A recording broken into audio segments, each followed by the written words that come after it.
चहा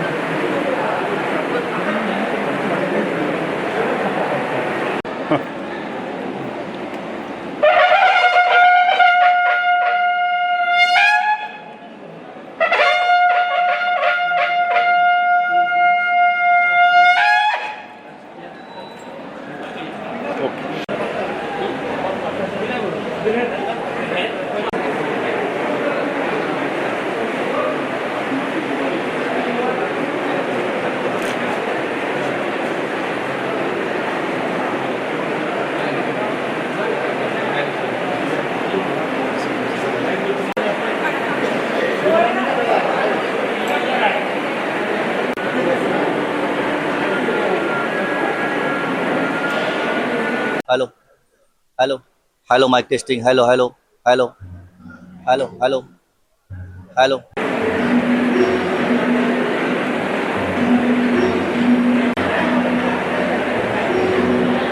कृपया आपल्या जागा घ्या. संचालक मंडळाकडे आपल्या पुढच्या राखेवर येऊन बसा.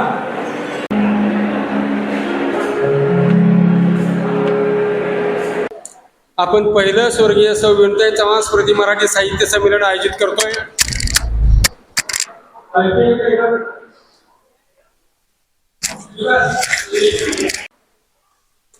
संमेलनाचे अध्यक्ष ज्येष्ठ साहित्यिक माननीय कृष्णात खोत, उद्घाटक आमचे स्नेही ज्येष्ठ पत्रकार विनोद कुलकर्णी,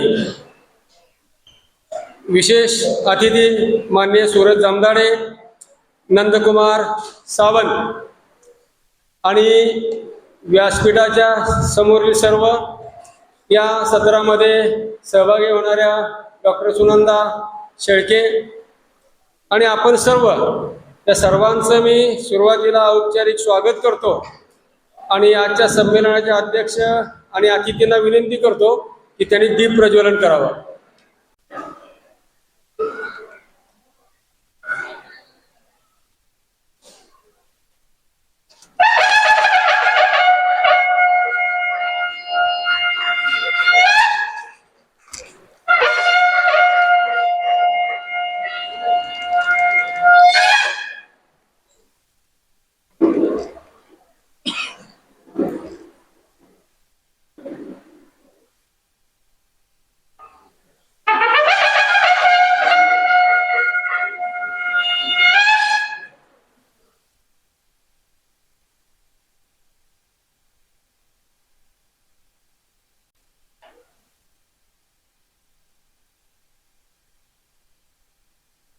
मोरे, रारम बोराडे, जयंत नारळीकर ही खूप मोठे साहित्यिक आज आपल्याकडे हयात नाही आहेत.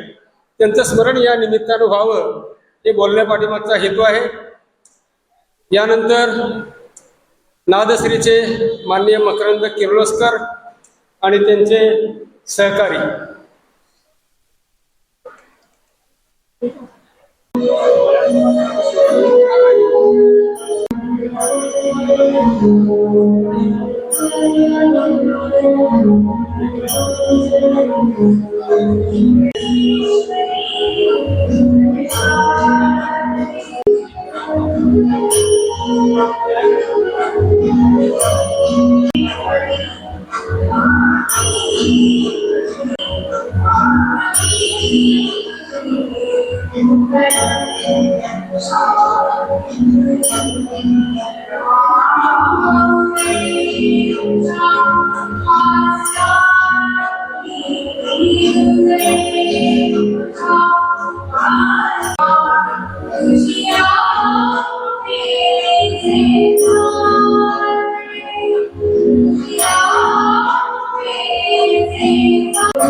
त्याला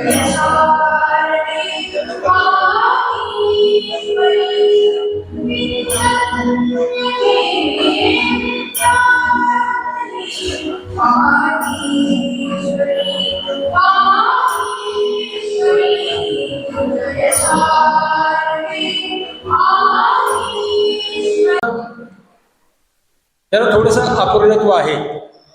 लाटकर साहेब मला आठवण येते प्रभुडे सरांची. म्हणजे प्रभुडे सर आज जर असते किंवा आपले डिसूजा सर असते आज, तर त्यांना खूप आनंद झाला असता की असल्या काही बाबी इथं चालू आहेत. कराडमध्ये जे छोटे छोटे प्रकल्प चालू आहेत त्यामध्ये छोटे छोटे साहित्यिकांचे कवींचे समूह आहेत. स्टेडियमवर काय आहे, शब्दशिल्प नावाची संस्था आहे. असे छोटे छोटे कार्यक्रम प्रयत्न चालू असतात. पण काय झालं, मी गेले 4 महिने त्या साहित्यिकांच्या सहवासात आलो जरा बिघडलो. म्हणजे ती जी जुनी कविता आहे की आम्ही ती घडलो तुम्ही मी घडाला, आणि मलाही वाटलं की आपण ती काहीतरी लिहूया. लिहिल्यानंतर लिहायला सुरुवात केली तर लक्षात दरवर्षी पोतडीतून वेगळं काहीतरी बाहेर काढतात, हे असं करूया तसं करूया. पण त्यांचं आमचे दुष्यंत देशपांडे, राजोपाध्याय, पुरुषोत्तम यांनी त्याच्यावर संस्कार केले की कसं असावं कसं नसावं. आणि मग आता ते गीताच्या सादरीकरणाला काय करायचं, तर आमचे नेहमीचे संयोजन समिती सदस्य किर्लोस्कर साहेब आहेत, त्यांना म्हटलं हे आपण करूया का, म्हटले करूया. आणि मग साहित्य संमेलनावरची एक 6 ओळीची कविता केली. आणि आज आपण कसं आहे, एखाद्या लग्नाला गेल्यानंतर आपण दिवसभर थांबतो, आपण आज दिवसभर थांबणार आहोत. आणि या संमेलनातून पुढच्या संमेलनाची वाटचाल निर्माण होणार आहे. त्यामुळे थोडा वेळ काढून आपण आलेलो आहोत. किर्लोस्कर साहेब आपल्याला विनंती.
प्रारंभ करतोय.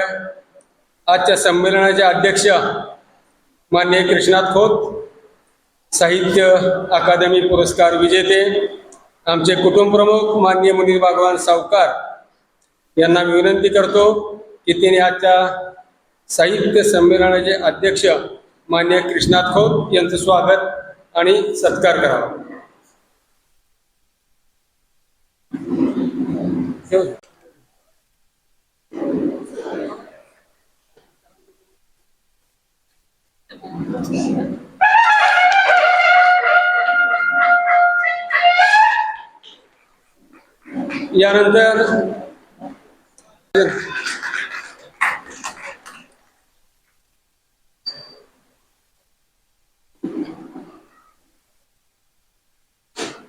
यानंतर संमेलनाचे उद्घाटक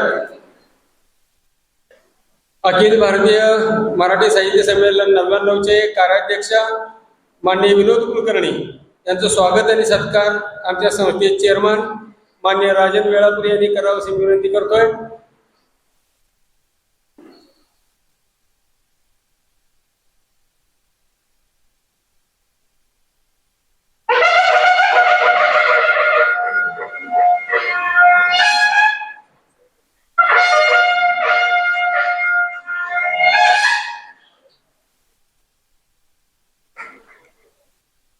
बघतोय मी.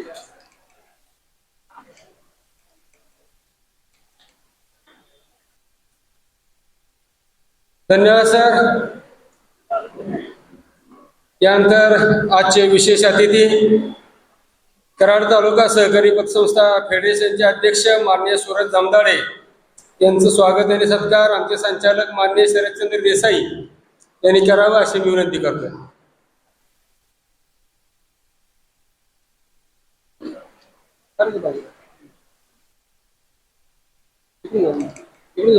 इकडून जाऊ.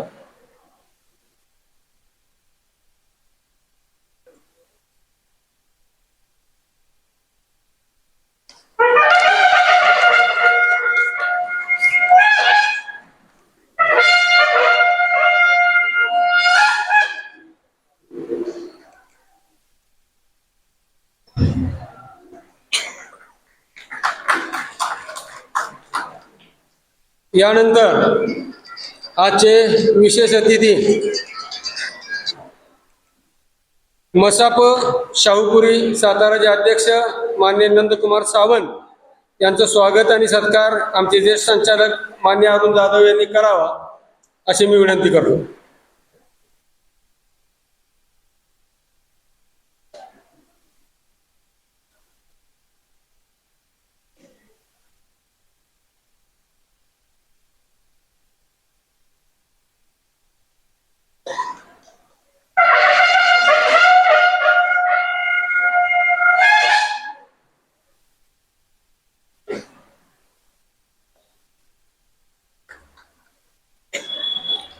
धन्यवाद सर. आपल्याला विनंती आहे कृपया आपण सर्वांनी म्हणता येईल अशी शिक्षण मंडळ नावाची संस्था आहे 100 वर्ष पूर्ण झालेली आहेत.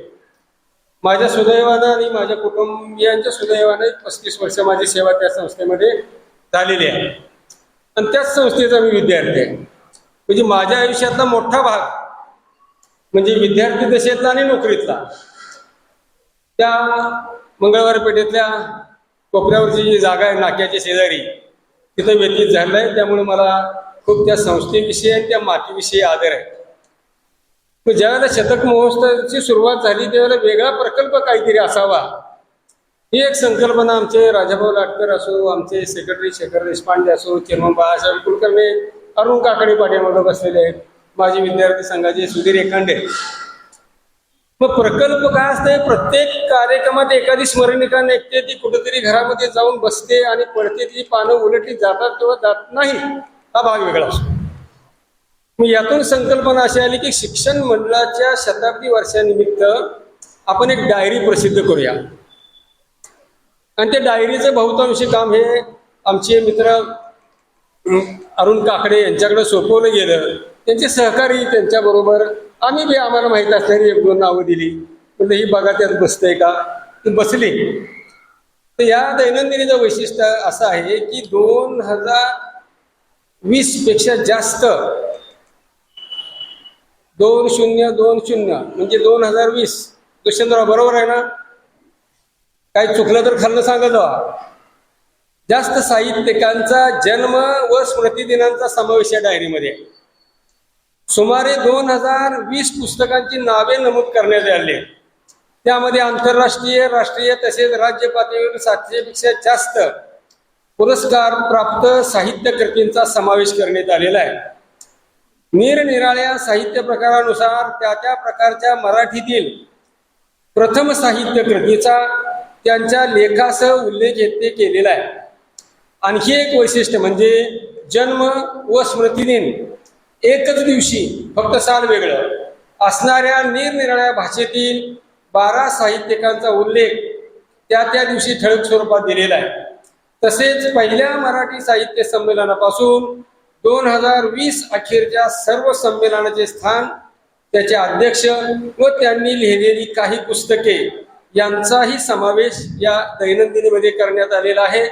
आणि हे काम अत्यंत चांगल्या पद्धतीनं अरुण काकडे आणि त्यांच्या सहकार्याने पूर्ण केलेलं आहे. तर अरुण काकडे हे कसे ते म्हणत होते माझी खुर्ची तिथनं काढा.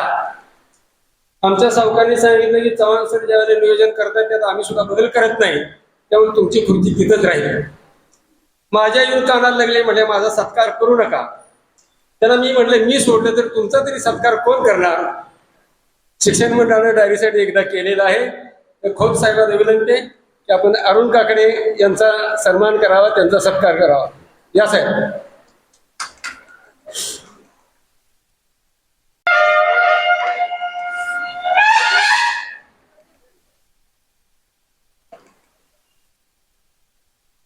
पुन्हा एकदा अरुण काकडे सगळे जोरदार टाळ्या वाजवूया.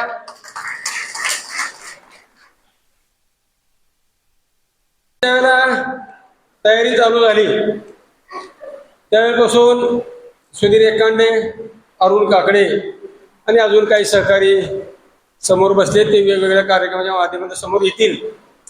आणि मी महिनाभर तयारी करीत होतो आणि सुधीर एकांडे म्हणले की संमेलनाचा स्वागताध्यक्ष कोण म्हणले.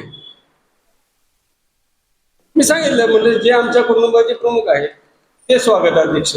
कारण कुटुंबामध्ये आपल्या ज्यांना आपण कुटुंब प्रमुख म्हणतो ते असे आमचे स्वागताध्यक्ष.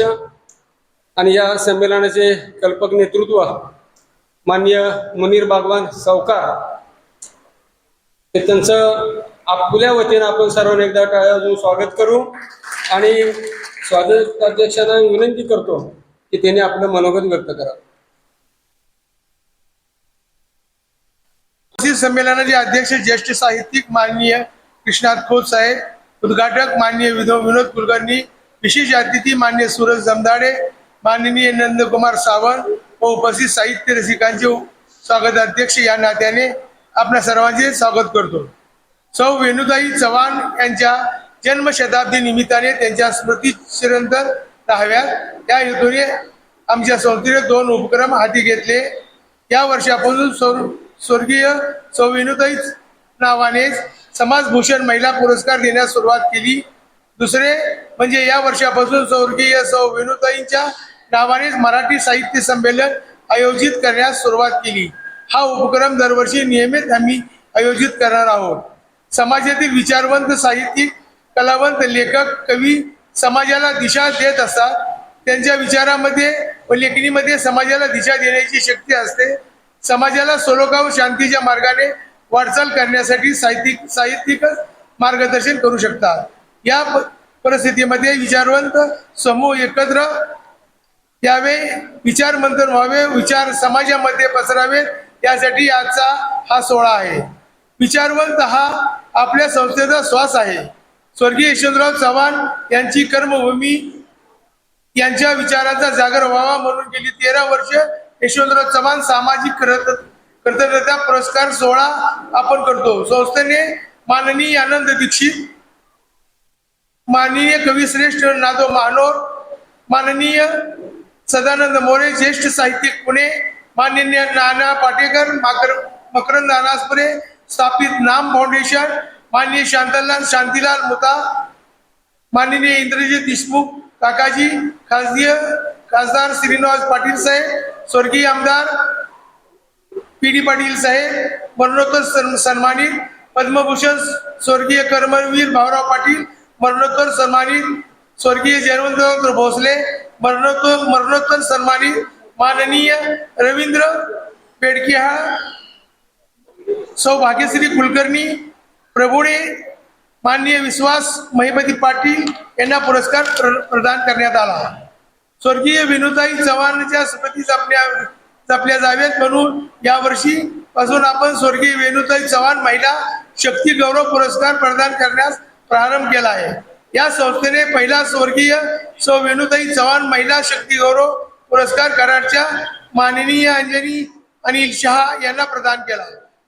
श्री कालिका देवी नागरी सहकारी पतसंस्था हे खुले व्यासपीठ आहे. या संस्थेच्या माध्यमातून समाजासाठी उपयुक्त असा उपक्रम करावा म्हणून आम्ही सौ वेणुताई चव्हाण जन्मशताब्दीचे वर्षाच्या निमित्ताने आजचे स्वर्गीय वेणुताई चव्हाण स्मृती मराठी साहित्य संमेलन आयोजित केले आहे. या सोहळ्यास आपण उपस्थित आहात. मी पुन्हा एकदा सर्व उपस्थितांचे स्वागत करतो व थांबतो. धन्यवाद.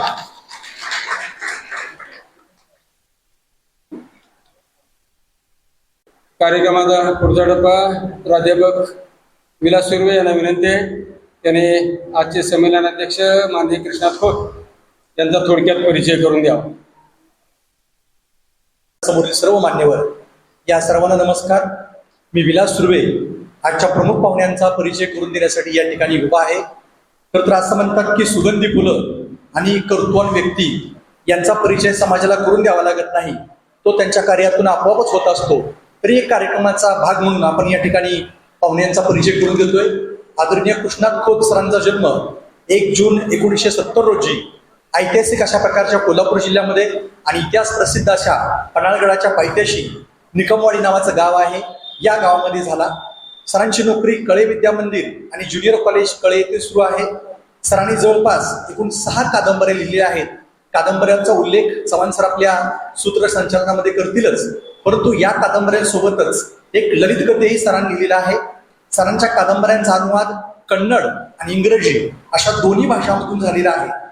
सरांना एकूण 22 मानाचे आणि प्रतिष्ठेचे पुरस्कार मिळालेले आहेत. ते महाराष्ट्रातील आणि महाराष्ट्राबाहेरील आहेत. मला असं म्हणावंसं वाटतं की काही पुरस्कार आहेत ज्या पुरस्कारांमुळे सरांची उंची वाढलेली आहे आणि काही पुरस्कार सरांना मिळाल्यामुळं त्या पुरस्काराची उंची वाढलेली आहे. यामध्ये प्रामुख्याने मानाचा आणि अतिशय प्रतिष्ठेचा अशा प्रकारचा साहित्य अकादमीचा पुरस्कार 2023 साली सरांना मिळालेला आहे. महाराष्ट्र फाउंडेशनचा अमेरिका पुरस्कार सरांना मिळालेला आहे. बहिरूरतन दमानी पुरस्कार मिळालेला आहे. अण्णाभाऊ साठे राज्य वाङ्मय पुरस्कार, ह नाट्ये राज्य वाङ्मय पुरस्कार, साने गुरुजी साहित्य पुरस्कार, शेतकरी साहित्य पुरस्कार, भी ग गहमारे पुरस्कार, देवदत्त पाटील पुरस्कार अशा प्रामुख्याने प्रतिष्ठेच्या अशा प्रकारच्या पुरस्कारांचा समावेश यामध्ये आहे. त्यानंतर राजाराम बापू पाटील पुरस्कार, शब्दवेल पुरस्कार, वि स खांडेकर पुरस्कार, राजर्षी शाहू पुरस्कार, बाबुराव बागुल शब्द पुरस्कार, मधुश्री पुरस्कार, विश्वरराव हराळकर पुरस्कार, आपटे वाचन मंदिर इचलकरंजी इथला उत्कृष्ट कादंबरी पुरस्कार, बारशिव साहित्य पुरस्कार, बी रघुनाथ कादंबरी पुरस्कार, डी सोनटक्के पुरस्कार, शांताराम पारितोषिक, आचार्य अत्रे साहित्य पुरस्कार, हे सर्व अतिशय मानाचे अशा प्रकारचे पुरस्कार सरांना मिळालेले आहेत.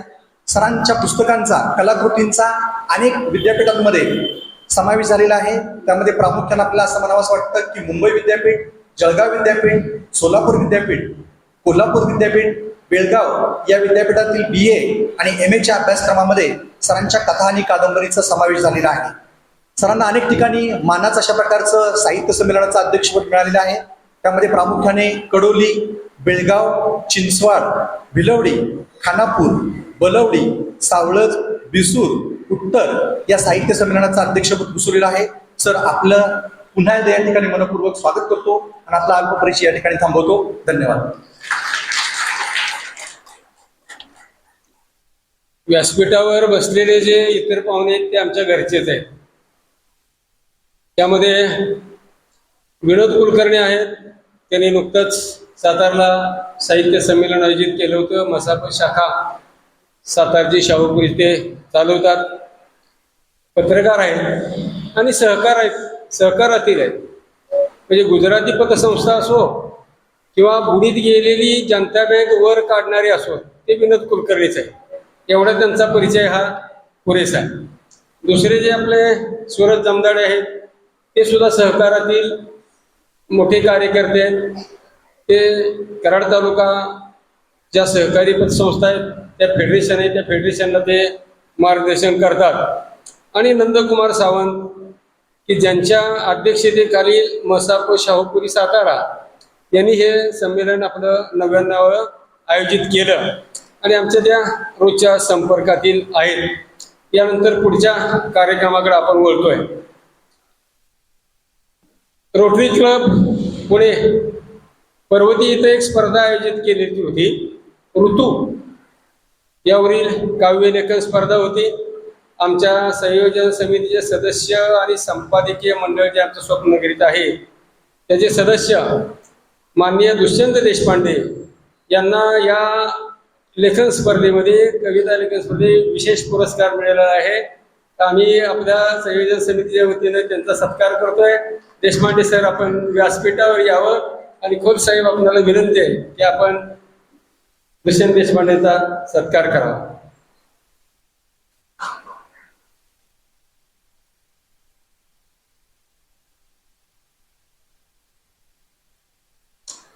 दुष्यंत देशपांडे हे शीघ्र कवी आहे. एखादा विषय सांगितला की 10 मिनिटात त्यांची कविता तयार असते. आणि आपण काही लोकांनी जर कविता करून दिल्या तर अत्यंत चांगल्या पद्धतीनं त्यावर ते संस्कारही करतात. धन्यवाद सर. आपल्या साहित्य संमेलन समूहामधील खूप ज्येष्ठ माणसं आहेत. त्यामध्ये मूळ पाटण तालुक्यातील माझ्या माहितीप्रमाणेच पण सध्या सातारा इथे असणारे ज्येष्ठ इतिहास संशोधक डॉक्टर PN शिंदे. तर मी सुरुवातीला ज्यावेळेला त्यांना फोन केला त्यावेळेला त्यांनी सांगितलं मला की ते म्हणले सर मी साहित्यिक नाही, मी इतिहास संशोधक आहे. तर मी त्यांना एवढंच म्हटलं की कुठल्याही साहित्याची निर्मिती ही संशोधनातून होते केंगार सर. म्हणजे कविता जरी लिहायची असली तरी त्या पाठीमागे एक संशोधन असतं, लेखन असते, संशोधन असतं. आणि संशोधन करणारा हा प्रत्येक साहित्यिक असतो.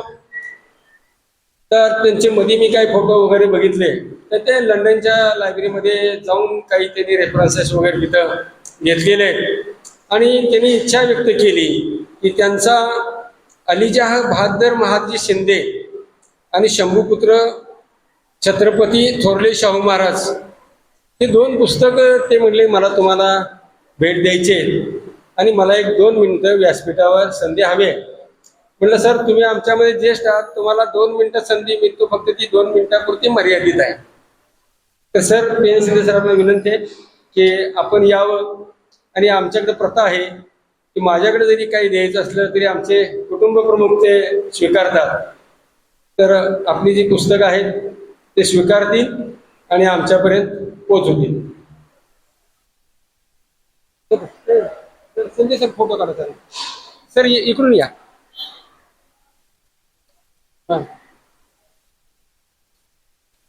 सर या. सर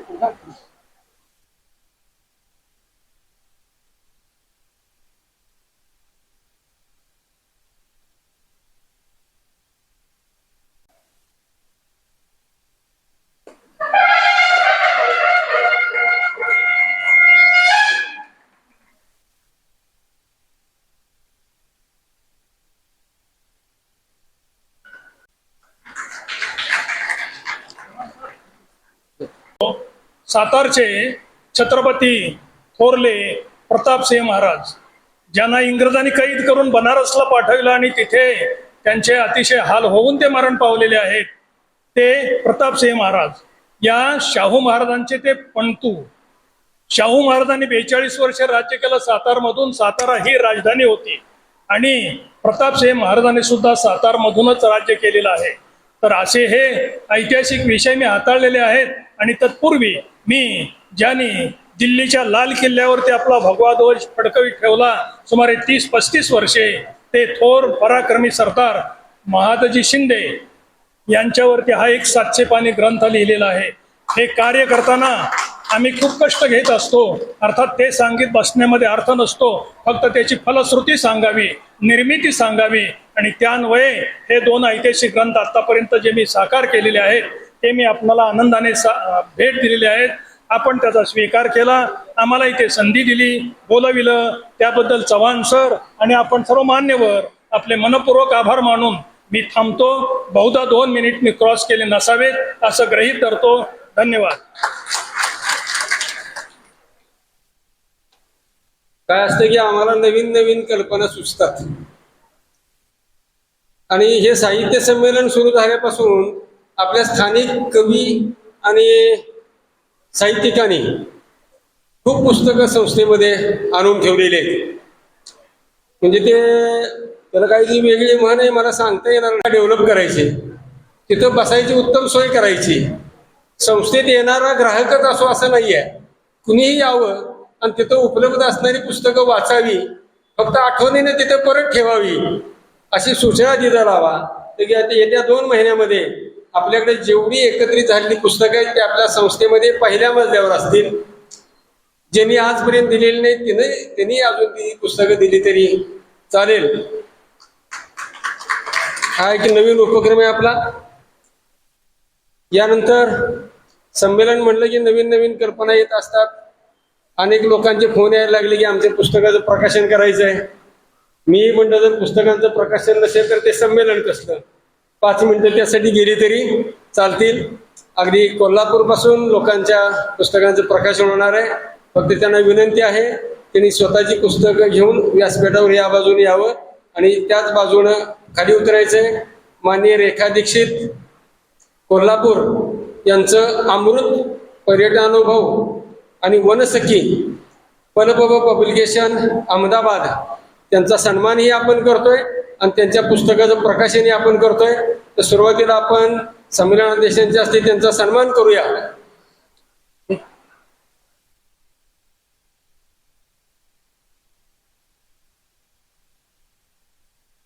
मॅडम ते पुस्तकं जरा खाली.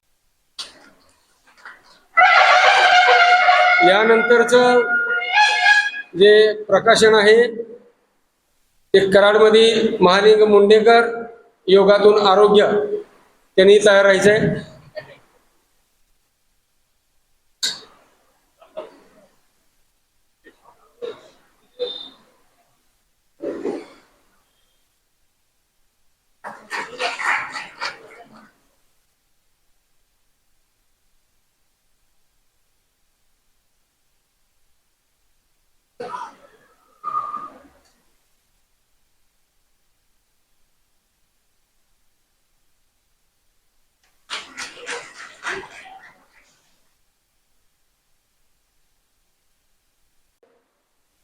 मुंडेकर सरांची नोकरी झाली, त्यांनी तिथं सेवा केली चांगली आणि योगाचा अभ्यास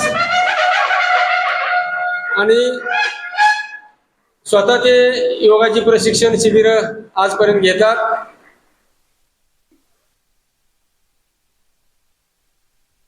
कात्री ठेवल्या का तुझं? कात्री ठेवल्या का?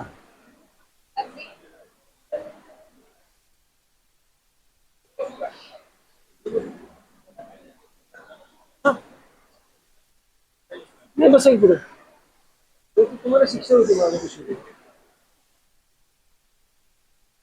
नाही ऐकत नाही बस.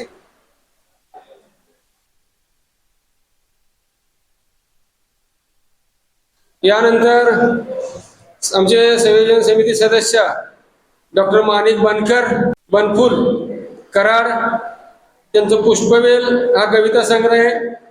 परिस्पर्श प्रकाशन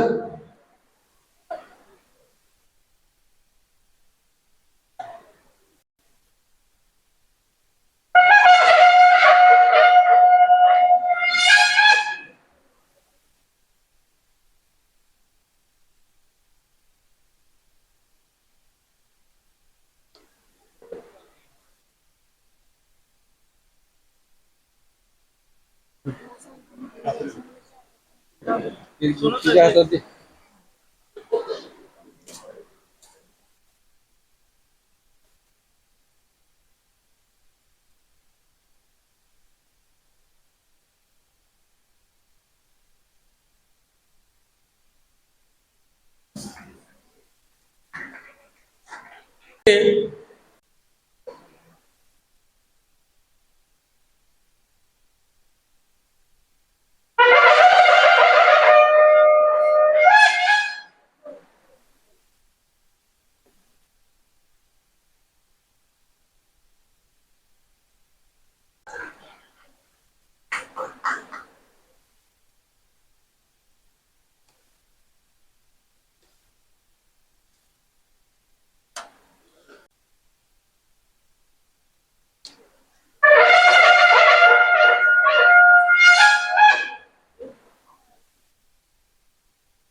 हेमा पाटील यांचाही सन्मान आपण करतोय आणि मग प्रकाशन.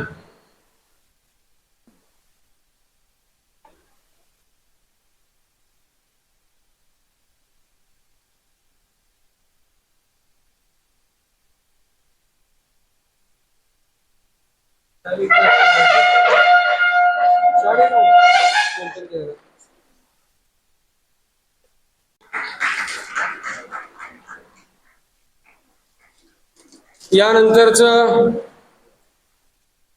जे पुस्तक आहे क्रांतियोद्धा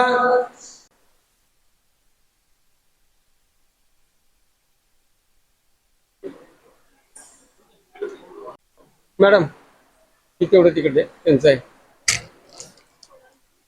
आता प्रकाशित आहे ते झालं की गायकवाडांचाही सन्मान आपण करतोय.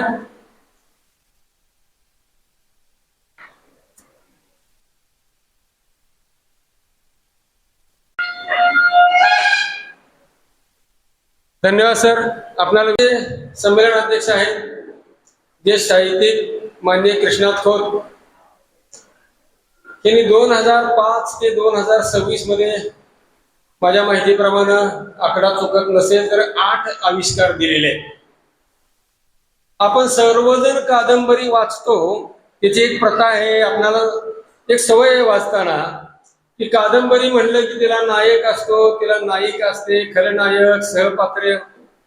आणि छत्रपती शिवरायापासून अर्णव, अभिषेक, गावातील सदा, धोंड्या, पाटील, कुलकर्णी, देशमुख हे सगळ्या कादंबरीबरोबर नाचत असतात.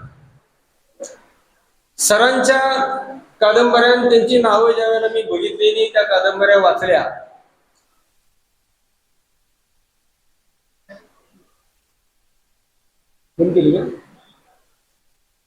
तर ते आकलना पलीकडची नाव आहे. झडचिंबड, काळ्या माळ्या भेंगोऱ्या, रौंदाळ स्वतःसाठी कळत नाही, कादंबरी वाचल्यानंतर कळत. गावठाण, धूळमाती, रिंगाण हे कळण्यासारखे आहेत, आपल्याला शब्द परिचित आहेत. आम्ही मर्यादेच्या नावानं चांगलं म्हणतो. सरांचं जो कथासंग्रह पुस्तक आहे ते आईबायाच्या नावाने म्हणणं आहे. भिंतीत रचलेल्या दगडी डोळ्यांचा भगदाड. पहिलं पान उघडल्यानंतर 45 मिनिटात मी शेवटच्या पानावर गेलो आणि ते पुस्तक वाचून संपवलं. का तर म्हटलं आपल्याला संमेलनात बोलायचंय, आपल्याला त्याविषयी थोडंसं माहिती असणं गरजेचं आहे, कारण ते पुस्तक माझ्या हातात पडायला थोडा वेळ लागला. खोत साहेबांच्या कादंबरीच्या नायकाच्या संकल्पना वेगळे. ते संमेलन अध्यक्ष आजचे काय त्याची वैशिष्ट्य मी तुम्हाला सांगतोय का, तर त्यांच्या जी मांडणी आहे ती वेगळी आहे. गावठाणला नायिका आहे, आनंदी नावाची एक दारिद्र्यात जन्मलेली दुःखी मुलगी आहे, पण तिला उपजत शांतपण आहे.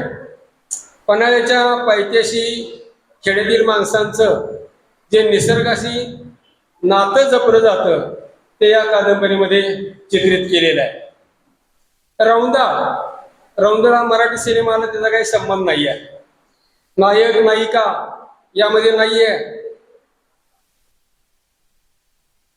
गावातील सगळी माणसं, त्यांचे स्वभाव, वर्तन, राजकारणामधील, कुटुंबात, समाजात होणाऱ्या बदलामुळे हरवलेलं माणूस पण हे त्यांनी याचं जे काही विदारक चित्र असतं गावामध्ये ते ह्या कादंबरीमध्ये आलेलं आहे.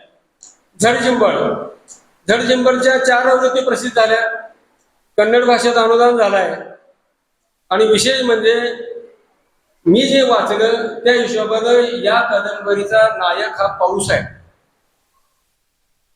पाऊस हा कादंबरीमध्ये केंद्रस्थानी आहे. मग निसर्गावर माणसाने केलं अतिक्रमण, निसर्गावर झालेले परिणाम, पावसाने बदललेले स्वतःचे स्वरूप, ढगफुटी, मग त्यामुळं निर्माण होणारी झाडं, झुडपं, पशुपक्षी यांना जो काही संघर्ष करावा लागतो आणि त्याबरोबर माणसाची जी जगण्याची धडपड होते ते या कादंबरीमध्ये आहे. धूळ माती आणि नांगरलेली भुई, एक कायम पाठीवर कष्टाचं ओझं वाहणारे कष्टकरी, तसेच लोक पावत चाललेली संस्कृती, त्यामध्ये नायक म्हणता येणार नाही पण कुळवाडी म्हणजे कुळ, म्हणजे माझं गाव आरेवाडी, आमचे आजोबा पंजोबा वगैरे आरेवाडीच्या देशमुखांच्या जमिनीवर आम्ही कुळ होतो. आणि ज्या वेळेला यशवंतराव चव्हाणांनी कुळ कायदा आणला त्याला थोडेफार पैसे भरून आम्ही त्या आमचे पूर्वज त्या जमिनीचे मालक झालो. पण या कादंबरीमध्ये जमीन मालकाला कुळाला जमीन द्यायची असते, पण ती त्या कुळाला कशी मिळणार नाही ह्यासाठी गाव टाक्यापासून भावकी ते भाऊबंद कसे प्रयत्न करतात त्याचं चित्रण यामध्ये आहे. रिंगाण, सुधीरराव रेंगाणची नायिका म्हैस आहे.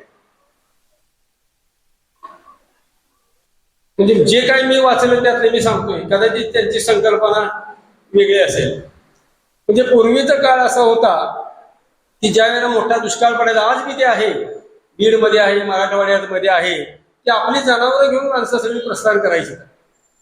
आणि मग भाकड जनावर कसं न्यायचं, त्याचा बोजा कोण उचलणार, ही एक त्यावेळेला मानसिकता होती. त्यामुळे भाकड जनावर ही मागं सोडली जायची आणि अशीच भाकड म्हशी मागं सोडल्या गेल्या. पण त्या गावातला त्या कुटुंबातला जो एक चांगला मुलगा होता म्हणे आपण, तो ती म्हैस परत न्यायला आला. त्यावेळेला जी भाकड म्हैस सोडलेली होती त्याला रेडकू झालं होतं आणि त्या परत त्या जंगलामध्ये म्हणा किंवा रानामध्ये सरावल्या होत्या. मग त्या परत जायला तयार होईना झाल्या. तर तो जो काही संघर्ष आहे तो या कादंबरीमध्ये चित्रित केलेला आहे. काळ्या माळ्या भेंगोऱ्या, आपल्या सरकारनं माझ्या माहितीप्रमाणे 96,000 किंवा 76,000 मराठी शाळा बंद केल्या. वेगवेगळ्या विनाअनुदानित इंग्रजी माध्यमाच्या शाळा चालू झाल्या, तो भाग वेगळाच आहे. पण महाराष्ट्रामधील शिक्षण क्षेत्रातील आर्थिक, नैतिक, बौद्धिक जो भ्रष्टाचार बोकाळलेला आहे तो यामध्ये चित्रित केलेला आहे. आणि त्याचा शेवट थोडासा असा वाटतो की हे मातीच्या गोळ्यावर संस्कार करणारी संस्कार केंद्र आहेत का मातीच्या गोळ्याचं दगडात रूपांतर करणारी केंद्र आहे, असा प्रश्न उभा राहावा. हे या पद्धतीनं ही कादंबरी आहे. आईबाईच्या नावानं हा कथासंग्रह आहे. भावला बावलीचा खेळ, फोडा, मुंग्या खाऊ माणसाची हत्या एवढी गोष्ट आणि आईबाईच्या नावानं. ह्या कथासंग्रहामध्ये काय आहे तर बाईतील माणसाचा शोध. त्याला माणूस म्हणजे बाईकडे सुद्धा पुरुषत्व असू शकतं. संघर्ष फक्त पुरुषच करतात असं नाही, तर स्त्रियाही संघर्ष करतात प्राप्त परिस्थितीमध्ये. की ज्या ग्रामीण भागातल्या स्त्रियांना घटनेनं काय अधिकार दिलेले आहेत, समाजानं काय अधिकार दिलेले आहेत हे माहीत नसताना सुद्धा या स्त्रिया सामाजिक न्याय, भेदभाव, शोषण हे समजण्याचं पुस्तकी ज्ञान नसतानाही आपल्या सन्मानासाठी आपल्या शक्तीनुसार कसा प्रतिकार करतात, त्यांच्या पदराच्या वेदना काय आहेत हे या कथासंग्रहामध्ये आहे. भिंतीत रचलेल्या दगडी डोळ्याचं भागदार ही कादंबरी वाचताना माझ्या पोटात भागदार पडते का काय असं मला वाटलं. पण ते जे चित्रण आहे ते भयावह आहे. म्हणजे त्यातला चेअरमन असो, गाव पातळीवरला अमानुष सत्ताकारण असो, पितृसत्ता पुरुष प्रधान संस्कृती आहे. मग त्या चेअरमनची जी आई समान होती खरं म्हणजे वहिनी असो, हे जे काही चित्रण आणि त्यामध्ये ग्रामीण भागामध्ये सत्तेचा अंकुश कसा असतो त्या सत्तेच्या अंकुशाचं उत्तम चित्रण हे भिंतीत रचलेल्या दगडी डोळ्याचं भगदाडमध्ये आहे. आता ही मी सगळं सांगतोय म्हणजे मी सगळं वाचले म्हणून सांगतोय. तुम्हाला जर समजायचं असेल तर ही सगळी पुस्तकं आपल्या नगर परिषदेच्या ग्रंथालयामध्ये उपलब्ध आहेत, तर ती तुम्हाला वाचायला मिळतील. आणि माझं एक वैयक्तिक मत आहे ते मी तिथं आता व्यक्त करतो की द.मा. बिराजदार, शंकर पाटील, शंकर खंडू पाटील, व्यंकटेश माडगुळकर, अण्णाभाऊ साठे, प्राध्यापक बोधे, आनंद यादव, मला माहीत असणारी फक्त सांगतोय. या पिढीच्या नंतर ग्रामीण भागाचं यथार्थ चित्रण करणारा दमदार लेखक म्हणून कृष्णात खोत यांच्याकडे आम्ही पाहतो. आता दरवेळेला काहीतरी वेगळं करायचं असं आमचा प्रघात आहे. मग कृष्णात खोतांच्या पुस्तकाचं प्रत्येक पुस्तकाच्या वैशिष्ट्याचं एक 4-4 ओळीचं टिपण मी तयार केलं आणि आमच्या दुष्यंत देशपांडेंना फोन केला, म्हणजे ह्याच्यावर कविता करायची. पण टिप्पण द्यायला आम्ही त्यावेळेला पतसंस्थेच्या मिटिंगमध्ये होतो. मला 2.25 तास लागले त्यांच्यापर्यंत जायला. तोपर्यंत त्यांनी गुगलवर खंगाळून 70% कविता पूर्ण केली होती. आता कविता वाचायची कोणी, हा प्रश्न आला. मी घरात 2-4 वेळेला म्हणून बघितली, सुधीर एकांडेला म्हणून दाखवली, अरुण काकडेला म्हणून दाखवली. त्यांच्या चेहऱ्यावर माझ्या लक्षात आलं की तुम्ही हे काय व्यासपीठावर म्हणू नका असं त्यांचा चेहरा सांगतोय. आणि ते माझे मार्गदर्शक आहेत दोघे, मला ते सूचना देतात. मग आम्ही आमचा नेहमीचा हातखंडा असणारा किर्लोस्कर यांच्याकडे ते पण सोपवलं. आणि दुष्यंत देशपांडे यांचं हे सगळं श्रेय आहे, जरी आमची संकल्पना असली आणि तुमच्या कानापर्यंत श्रवणी येणार आहे, त्याचं श्रेय किर्लोस्करांचं आहे. धन्यवाद. इथं आला तरी चालेल. नमस्कार. रांगडा हा सुपुत्र कवितेचं नाव आहे. ज्ञानपीठाचा मुकुट ठरो मानाचा तो फेटा. ज्ञानपीठाचा मुकुट ठरो ज्ञानाचा तो फेटा. रांगड्या मातीचा रांगडा हा पुत्र शब्दात गोवतो जो जगण्याचेच सूत्र. शब्दात कृष्णात खोत नाव साहित्यात गाजले. कृष्णात खोत नाव साहित्यात गाजले. सत्यनिष्ठेचे रूप त्यांच्या लेखनात सजले. त्यांच्या लेखनात सजले. रिंगाण घालून त्यांनी वेधले हे जग.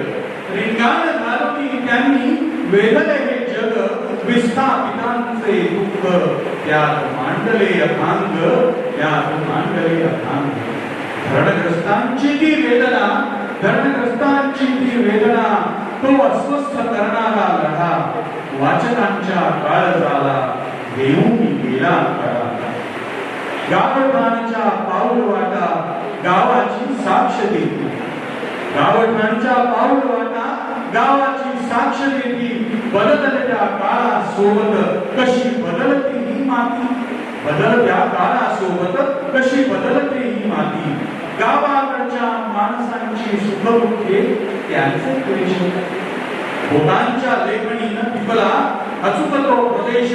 भोटांच्या लेखणीने टिपला अचूक तो प्रदेश. रौंदाळ मधून उभा केला गावाकडच्या गावगाड्याचा थरार. रौंदाळ मधून उभा केला गावगाड्याचा थरार. कष्टाच्या नामाचा तो दानक शेतकरी विचार. गोरगरिबांचे जगणे त्यांच्या संघर्षाची कहाणी. वाचताना दाटून येतेच पाणी. वाचताना डोळ्यात दाटून येतेच पाणी. झडझुंबडच्या वादळात हरवलेली ती माणसे. झडझुंबडच्या वादळात हरवलेली ती माणसे. निसर्ग आणि मानवाचे नाते उलगडते कसे. शब्दातून वाहतो डोंगराचा वारा. लेखणीतून बरसती अनुभवांच्या अथांग धारा. नांगरल्या विन भूमी आणि धूळ मातीची ती वेगळीच वीण. नांगरल्या विन भूमी आणि धूळ मातीची ती वेगळीच वीण. ज्यांच्या पाठीवर आहे कायम कष्टाचेच चिन्ह. लोक पावत चाललेल्या संस्कृतीचा तो ओंकार. कृष्णात खोत यांच्या साहित्याचा हाच खरा अलंकार. हाच खरा अलंकार.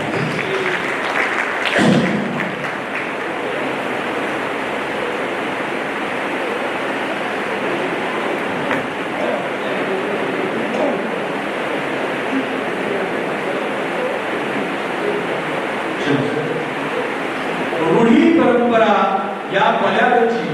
रूढी परंपरा या पल्याची. आया बहिणींची ती व्यथा.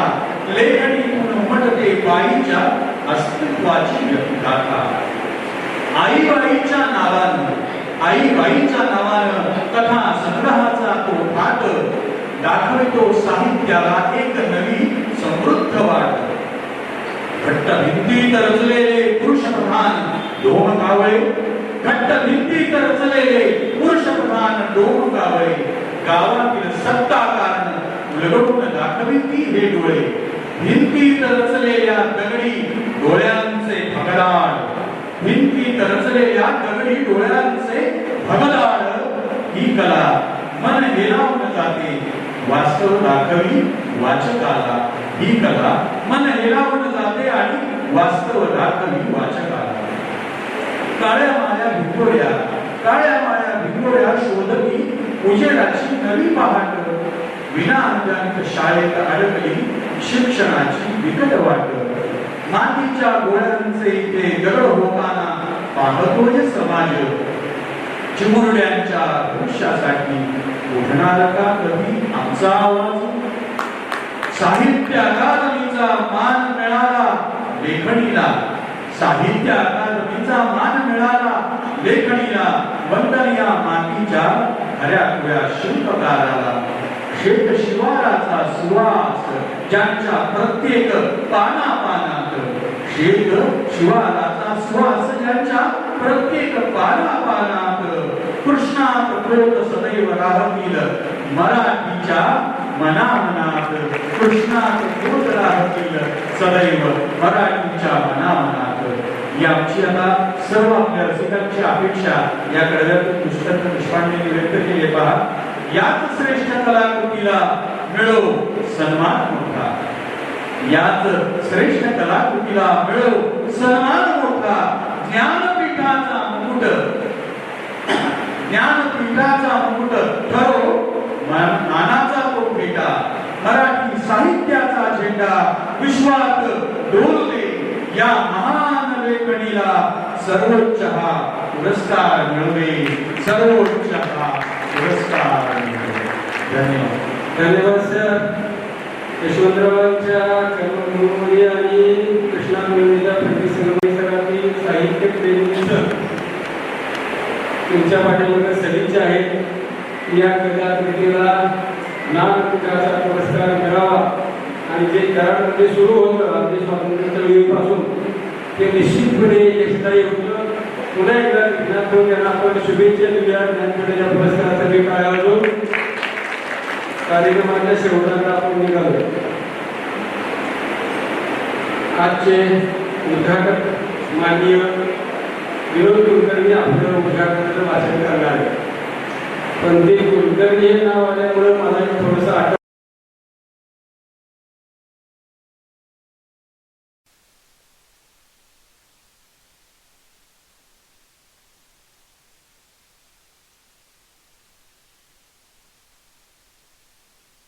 नागरी सहकारी पतसंस्था यांच्या वतीनं आयोजित पहिले वेणुताई चव्हाण स्मृती मराठी साहित्य संमेलन आज कराड नगरीमध्ये होत आहे. या संमेलनाचं आयोजन करण्यामध्ये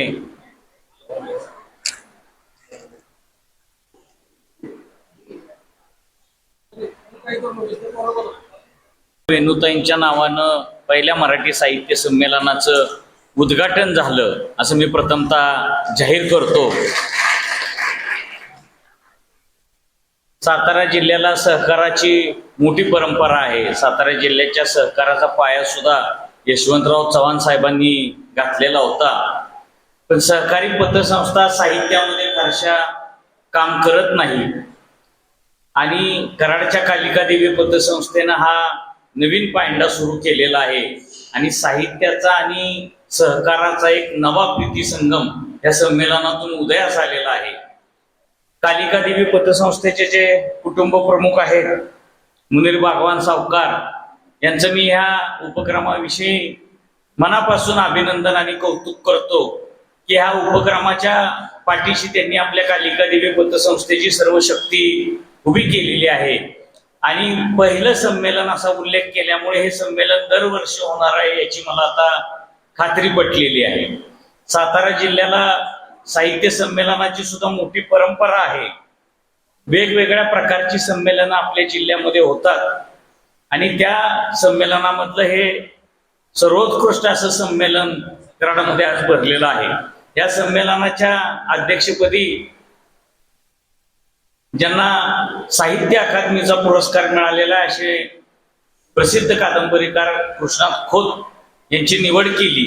त्यामुळे भविष्यात सुद्धा आपल्याला कृष्णात खोत यांच्या दर्जाचेच संमेलनाध्यक्ष निवडावे लागणार आहेत. म्हणजे आता त्यांच्या मागं आपल्याला येता येणार नाही, कारण खोत हे नाव आता साहित्य क्षेत्रामधलं सगळ्यात मोठं नाव आहे आणि ग्रामीण भागातल्या जीवनावर अतिशय वेगळ्या पद्धतीनं त्यांनी एक प्रकाशझोत टाकलेला आहे. साहित्य अकादमी पुरस्कारासाठी त्यांची निवड झालेली आहे आणि ज्ञानपीठ पुरस्काराच्या योग्यतेचं त्यांचं साहित्य आहे. त्यामुळे आपल्या सगळ्यांना अशा अपेक्षा आहेत की भविष्यात ज्ञानपीठ सारखा पुरस्कार सुद्धा त्यांच्या साहित्याला मिळावा. व्यासपीठावर उपस्थित असलेले महाराष्ट्र साहित्य परिषदेच्या शाहूपुरी शाखेचे अध्यक्ष नंदकुमार सावंत, कराड तालुका फेडरेशनचे अध्यक्ष सूरज जमदाडे, पतसंस्थेचे चेअरमन राजन वेळापुरे आणि त्यांचे सर्व सहकारी. पतसंस्थेने साहित्याच्या क्षेत्रामध्ये एखादा उपक्रम सुरू करावा आणि तो इतक्या उत्साहात साजरा करावा, हे दृश्य सातारा जिल्ह्यातच नव्हे तर महाराष्ट्रात कुठेही पाहायला मिळत नाही. सातारा जिल्ह्यातल्या सहकारातली ही वेगळी परंपरा आमचे मित्र आणि मार्गदर्शक प्राध्यापक अशोक चव्हाण सरांनी सुरू केलेली. अशोक चव्हाण सरांचं वय जसं वाढतंय तसा उत्साह सुद्धा वाढतोय आणि इतका उत्साहाचा झरा त्यांच्या मधून सळसळतोय की साहित्याची एक मोठी चळवळ त्यांनी कराडमध्ये सुरू केलेली आहे. साहित्य क्षेत्रामध्ये एक वेगळा पायंडा पाडण्याचं काम अशोक चव्हाण सरांनी केलेलं आहे.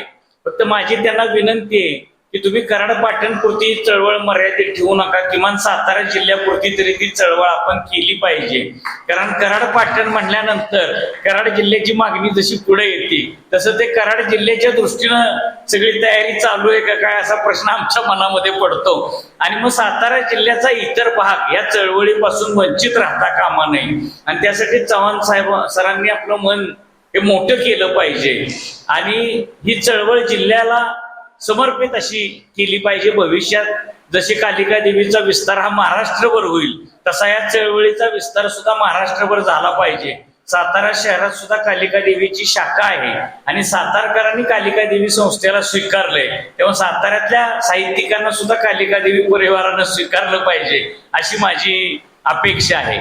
सातारा जिल्ह्यानं महिलांना न्याय देण्यामध्ये नेहमीच अन्याय केलेला आहे अशी माझी भावना आहे. येसुबाई असतील, वेणुताई असतील किंवा अगदी झाशीच्या राणीला सुद्धा सातारा जिल्ह्यानं जो न्याय द्यायला पाहिजे होता तो न्याय दिलेला नाही. यशवंतराव चव्हाणांनी स्वातंत्र्य चळवळीपासून देश उभारणीमध्ये खूप मोठं काम केलं, पण हे काम करत असताना त्यांना खूप यशही मिळालं. यशाच्या एक एक पायऱ्या चढत ते देशाच्या उपपंतप्रधान पदापर्यंत गेले.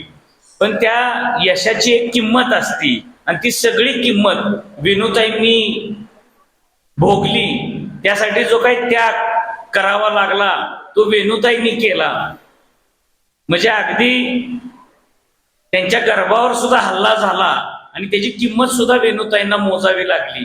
वेणुताईंनी अपार कष्ट केले आणि त्याच्यावरच यशवंतरावांनी अनेक शिखरे पादांकरात केली.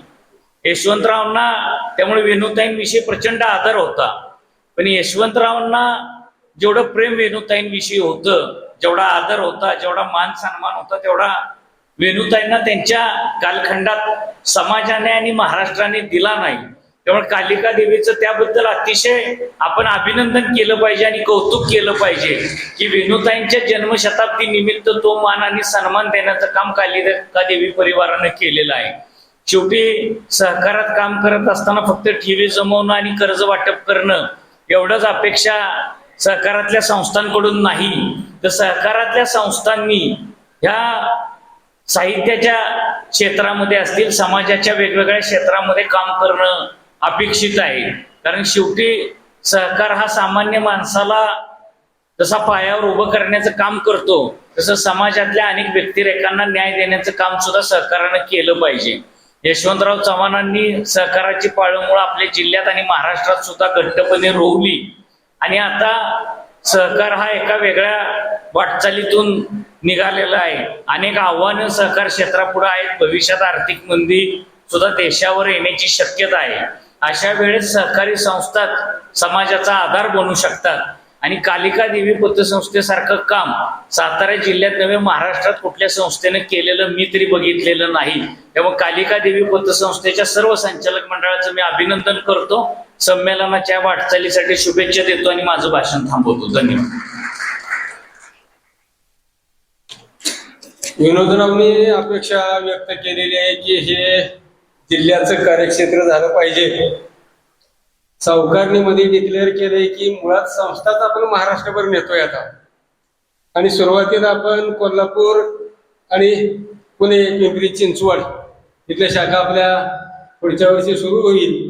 पण सातारामध्ये जर पुण्याचे काही लोक आले तर ते म्हणतील आता पुण्याचाही सहभाग यामध्ये असला पाहिजे.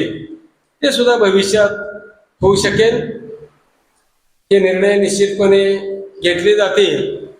ही विनोदराव ही लिटमस टेस्ट आहे. म्हणजे आम्ही बघतोय की लोक येत आहेत का. केंगार सरांना मी एक फोन केला होता, ते आज औरंगाबादवरून आले. श्रीनिवास कुलकर्णी पुण्यावरून आले. ज्यांना आवड आहे कोल्हापूरवरून लोक आले, सांगलीवरून लोक आलेत. म्हणजे आता आम्हाला कॉन्फिडन्स आला की आपण ह्या पातळीवरचं संमेलन घेतलं तर 300 लोक आपण एकत्र करू शकतो. नाहीतर काय व्हायचं की आपण संमेलन घ्यायचं समोर मग आमच्या पतसंस्थेचे सभासद आणून बसवावे लागतील. नंतर राजाभाऊनं सांगायला गेलं तर आता ज्युनियर सिनियरच्या मुली आम्हाला ते आमचा कार्यक्रम आहे त्यांना डांबून बसूया समोर. तर तसं आपल्याला काहीही करायचं नाही. आणि तुम्हाला जाणवलं असेल आणि तुमचा हक्क आहे आमच्यावर, आम्ही तुमचा सन्मान जपण्याचा नेहमी प्रयत्न करतो. म्हणजे आपल्याकडे लोक येत आहेत, साहित्यिक येत आहेत, त्यांचा सन्मान राहिला पाहिजे. आणि जर आमच्याकडून काही त्रुटी राहत असतील तर त्या त्रुटी तुम्ही निश्चितपणे आम्हाला कळवा. पुढच्या संमेलनामध्ये आपण त्या दुरुस्ती करू शकतो. यानंतर अध्यक्षीय मनोगत मान्य कृष्णात खोत, आपणाला विनंती आहे आपण यावं.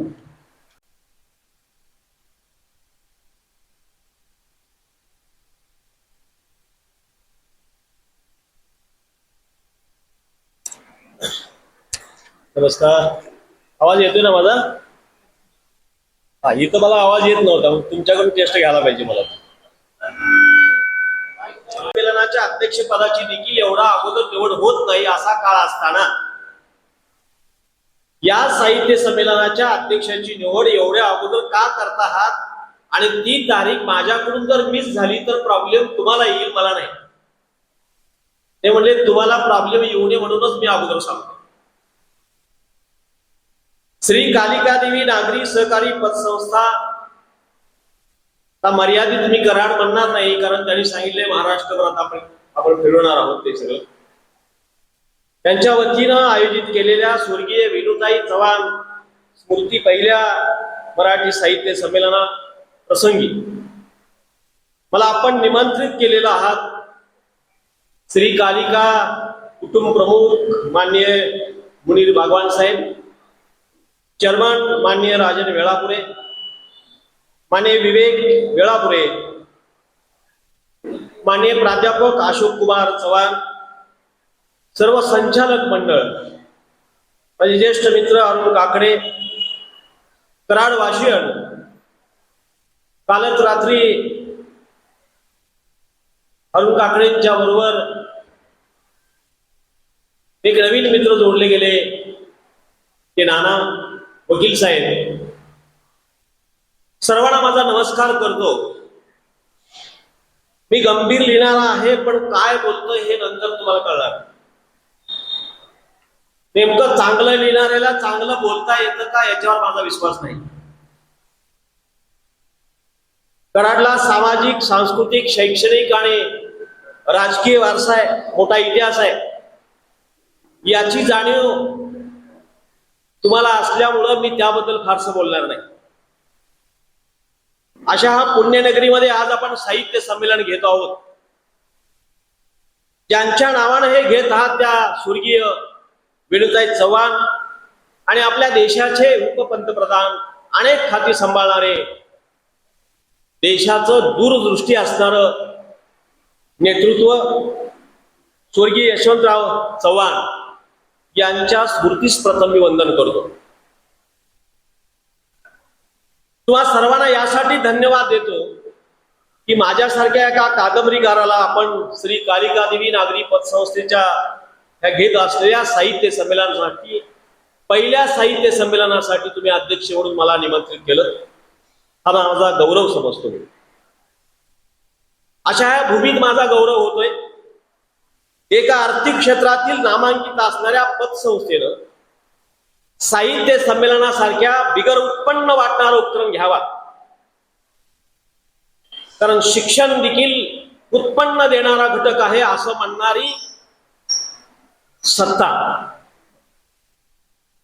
आणि अशा पद्धतीने एका पतसंस्थेनं असा उपक्रम, साहित्य सांस्कृतिक उपक्रम घ्यावा. आमच्या तमाम महाराष्ट्रातल्या शिक्षण पतसंस्थेला ही मोठी चपराक आहे. सोकॉल्ड शिक्षक बँकेला ही मोठी चपराक आहे. हे त्यांनी करायला पाहिजे होतं, हे तुम्ही केलं. आता बघू ते काय करतात ते. या संमेलनासाठी या भूमीत माझा गौरव केला याबद्दल मी ऋणी आहेच, पण मी लेखक असण्याचा आणि ह्या करारचा फार मोठा संबंध आहे. त्याचाही उजाळा मला ह्या निमित्तानं करता येतो, याचा मला आनंद आहे. खरं तर ही माझी उपलब्धी आहे असं समजतो, आणि म्हणून मला हे संमेलन आनंद देणार आहे. आपल्या सर्वांना परिचित असलेले आणि नुकताच ज्यांना महाराष्ट्र शासनाचा विंदा करंदीकर गौरव पुरस्कार मिळाला, जीवन गौरव पुरस्कारानं ज्यांना नुकतंच सन्मानित केलं, असे ख्यातनाम ललित लेखक आणि मौजेचे संपादक राहिलेले श्रीनिवास विनायक कुलकर्णी, त्यांना ढोहकर असं म्हटलं जातं, यांच्या संपादनात माझं पहिलं लेखन, माझी पहिली गावठाण नावाची कादंबरी आली. याचा मला अभिमान आहे, आणि मी या भूमीमध्ये साहित्य संमेलनाचा अध्यक्ष म्हणून येतो. लेखक म्हणून माझी साहित्य विश्वाला ओळख करून देण्याचं काम हे श्रीनिवास कुलकर्णींना जातं, हे मी जाहीरपणे नमूद अनेक ठिकाणी केलं. खरं तर चांगला संपादक जो असतो, हा संपादक नेहमी लेखकांना फुलपाखराप्रमाणे गोळा करत असतो. त्याच्या अस्तेवाईक निगराणीखाली ते लेखक, मी महान श्रुवंटात नाही म्हणणार, महान लेखकात नाही म्हणणार, पण चांगल्या लेखकात बदलतात, याचा अनुभव मी श्रीनिवास विनायक कुलकर्णी यांच्याकडून घेतलाय. याबद्दल मला विशेष आनंद आहे की या संमेलनामध्ये मला येता येतं. श्रीनिवास विनायक कुलकर्णींनी जसं मला या ठिकाणी मी पहिल्यांदा भेटलो, तुम्ही पहिलंच संमेलन घेताय आणि मला पहिल्यांदाच बोलवताय. उदंड साहित्य संमेलन झाली पाहिजेत असं 5 मे 1982 दक्षिण महाराष्ट्र साहित्य सभेनं एक संमेलन घेतलं होतं. त्या संमेलनामध्ये उद्घाटनपर भाषणामध्ये स्वर्गीय यशवंतराव चव्हाण असे म्हणाले होते की उदंड साहित्य संमेलन झाली पाहिजेत, आणि या उदंड साहित्य संमेलन झाली पाहिजेत याचा कित्ता तुम्ही गिरवत आहात, त्याबद्दलही तुम्हाला मी धन्यवाद देतो. आणि मी माझ्या मांडणीकडे बोलतो. कोणत्याही क्षेत्रातील व्यक्तीला, समाजाला आज कुणाचाही धाक आणि लाज न वाटणारा काळ आहे. म्हणजे आज कोणत्या घरात देखील लाज वाटत नाही, दारात लाज वाटत नाही, समाजात लाज वाटत नाही, सो कॉल्ड देशात लाज आणि धाक नसलेला काळ आहे. पण तुम्ही पुण्यवान आहात की या भूमीचा महाराष्ट्रामध्ये, देशामध्ये कुणालाही लाज वाटली, कुणालाही भीती वाटली, कुणालाही चुकी वाटली तर आजही कराडचा धाक आणि कराडची भीती आहे. महाराष्ट्रानं अनेक वेळा पाहिलेलं आहे. स्वर्गीय यशवंतराव चव्हाणांची भूमी आहे, इथंच प्रत्येकाला यावं लागतं आणि माफी आणि जाहीरनामा व्यक्त करावा लागतो. ही अशी पुण्यनगरी आहे आणि या पुण्यनगरीत मी उभा आहे, त्याची मला जाणीव आहे. मित्रो, मी महाराष्ट्रातल्या सदन जिल्ह्यामध्ये, तुमच्या शेजारच्या जिल्ह्यामध्ये जन्माला आलो असलो तरी, सदन जिल्हा कोल्हापूर, सातारा, सांगलीतला काही भाग असा मानला जातो. या सदन जिल्ह्यामध्ये माझा जन्म झाला, पण निर्धन गावात मी जन्माला आलो. हे माझ्या दृष्टीनं लेखनाच्या दृष्टीनं खरी ताकद ठरली. कारण सदन असतो तर कदाचित मला ही दुखणी समजली नसती, सदन असतो तर मला ही जी आस लागली नसती, आच लागली नसती. आणि म्हणून पन्हाळ्याच्या पायथ्याला एक छोटस असणारं निक्कमवाडी नावाचं गाव, की जिथं आज 100-125 घरं आहेत, त्या ठिकाणी माझा जन्म होतो. ज्या ठिकाणी 4थी पर्यंत शाळा आज 7वी पर्यंत झाली, तीही बंद पडती की काय असा काळ. आणि त्या ठिकाणी कोणतीही वाचनाची, कोणतीही लेखनाची परंपरा गावात परिसरात नसताना 10वी पर्यंत मला पुस्तकातला धडा असतो, त्यातला एक लेखक असतो हे माहीत नसताना मी लेखक झालो, याचं आश्चर्य वाटण्याची शक्यता अनेकांना आहे. मी दुसरी गोष्ट सांगतो, मी लेखक झालो याचं श्रेय मी कॉलेजमध्ये गेलो नाही हे आहे की काय, असा मला प्रश्न पडतो आताच्या काळात. कदाचित ते श्रेष्ठ असेल की मी कॉलेजला पारंपरिक गेलो नाही, मी लवकर नोकरीसाठी डीएड केलं आणि मी एक्सटर्नल सगळं कॉलेज केलं, म्हणून मला गावठाण लिहिल्यानंतर कोणताही प्राध्यापक असं मी तसं सांगायला आला नाही, हे माझं भाग्य समजतो. कारण त्यामुळं मला चांगलं लिहायचं कळालं, नाहीतर त्याच्या फुटपट्टीमध्ये मी अडकलो असतो की काय असंही मला वाटतं. ज्या ज्या सगळ्या शक्यता आपण बघतो त्या सगळ्या शक्यता माझ्याकडे नव्हत्या, तीच माझी ताकद होती असं मला कधी कधी वाटतं. म्हणजे तुमच्याकडे जी जी गोष्ट नाही ती ती गोष्ट तुमची ताकद व्हावी असा काळ मी बघितलेला होता. आणि म्हणून मी भिंतीत रचलेल्या दगडी डोळ्यांचा भगदाडापर्यंत येऊन पोहोचलो. मित्रो, कादंबरी कुठं मिळते? आपल्या पूर्वसुरीचं लेखन वाचत असताना मला असं वाटलं, मी ज्या शाळेमध्ये आज शिकवतो त्या शाळेतली लायब्ररी चांगली आहे, त्या शाळेतलं ग्रंथालय माझ्यासाठी उपयोगी ठरलं. मी वाचायला लागल्यानंतर लक्षात आलं, अरे हे आपलंच मांडतायत कोणतरी, पण मला आपलं मांडतायत, पण माझी भूमिका किंवा मला एक ठिकाणी असं उभा राहिलं पाहिजे की मला जे दिसणारं दृश्य असेल हे माझं वेगळं दृश्य असलं पाहिजे. असं ज्यावेळी वाटायला लागलं त्यावेळी माझा शोध सुरू झाला. आपल्या पूर्वसुरी लेखकांच्या पेक्षा वेगळं काहीतरी आपल्याला देता आलं पाहिजे असं सातत्यानं वाटत असताना आणि माझं वाचन चालू असताना ह्या वाचनानं मला भान दिलं, कृषी संस्कृतीतील आपण सगळी लोक आहोत. आज कृषी संस्कृती म्हणलं की फक्त शेतकरी आपल्याला दिसतो, आणि शेतकरी दिसतो तो फक्त पुरुष दिसतो, स्त्री दिसत नाही. ही आपली शोकांतिका आहे. शेतकरी फक्त एकटा असत नाही. आत्महत्या केल्यानंतर शेतकऱ्यांच्या मध्ये 7-12 ज्याच्या नावावर आहे त्यालाच फक्त मदत मिळाली जाते, पण शेतकरी उलगला जातो. उलगणं शब्द आपल्याकडे शिवार उलगला की असा शब्द वापरला जातो. शेतकरी उलगला जातो कधी कधी, तर शेतकरी उलगण्याची असणारी प्रमाण अजूनही आपण त्याच्या पद्धतीच्या नोंदी घेत नाही. शेतकऱ्याचा गोतावळा फार मोठा असतो. शेतकऱ्याच्या असणाऱ्या बांधावरचं एक झाड जरी मोडलं तरी शेतकऱ्याला आत्महत्या करावी वाटते. इतका अपराधी भाव शिल्लक असणारा एकमेव ह्या जगात प्राणी कोण आहे तर शेतकरी. म्हणजे तो सतत हतबल होतो. म्हणजे शेतकरी आणि लेखकाचा असणारं दुखणं सारखंच आहे, मी असं कधी ज्यावेळी म्हणतो. कारण शेतकरी ज्यावेळी बाजारामध्ये काही विकायला जातो त्याला भाव सांगता येत नाही, तसं लेखकाला देखील आपल्या लेखनाचा भाव सांगायची ताकद लेखकाकडे नसते किंवा लेखकाला ती सवय नसते. आपण अस्वस्थ करायला लावणारी शेतीचं असणारं सगळं अर्थकारणाचं आहे. आपल्या असणाऱ्या सगळ्या परिसरामधली शेती आपण बघितली तरी देखील आपल्या लक्षात येतं. एक प्रश्न मगाशी प्राध्यापक अशोक कुमार यांनी व्यक्त केला की शेतकऱ्याच्या मुलाला मुलगी दिली जात नाही, ही शेतकऱ्यांचीच मानसिकता होणं ही केवढी मोठी शोकांतिकाची आहे. गावगाडा उद्ध्वस्त होतो. गावातलं जे राजकारण आहे ते अन्न, वस्त्र, निवारा आणि चौथी गरज राजकारण आहे.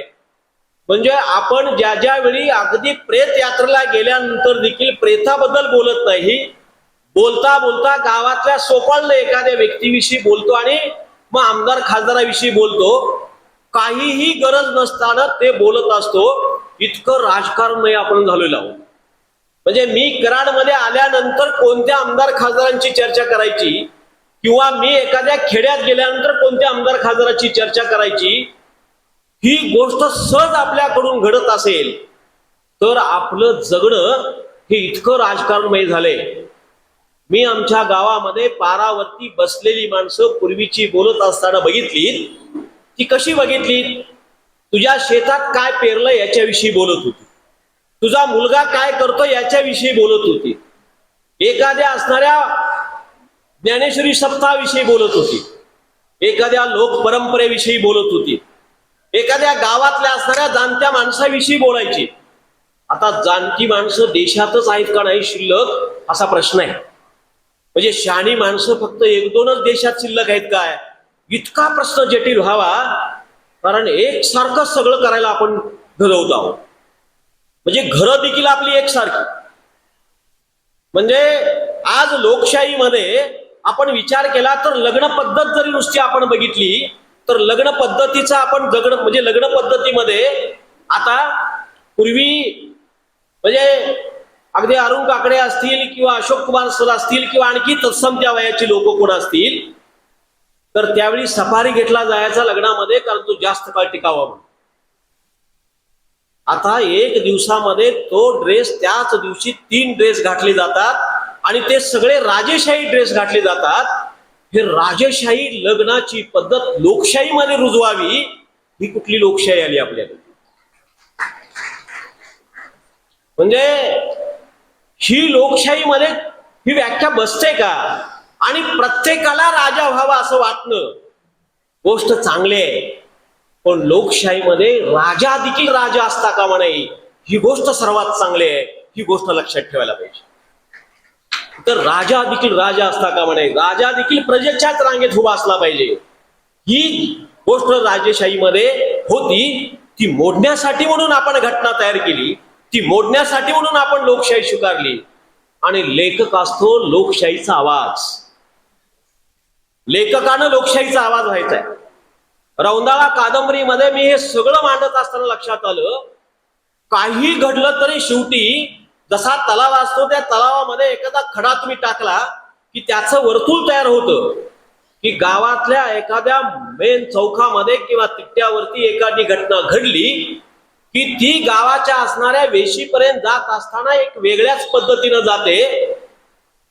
म्हणजे ही गोष्ट आपल्या लक्षात येईल की आजचा जो समाज आहे हा समाज कसा राहणार नाही याची पूर्णपणे खात्री समाज माध्यम घेतंय की काय असा प्रश्न मला नेहमी पडतो.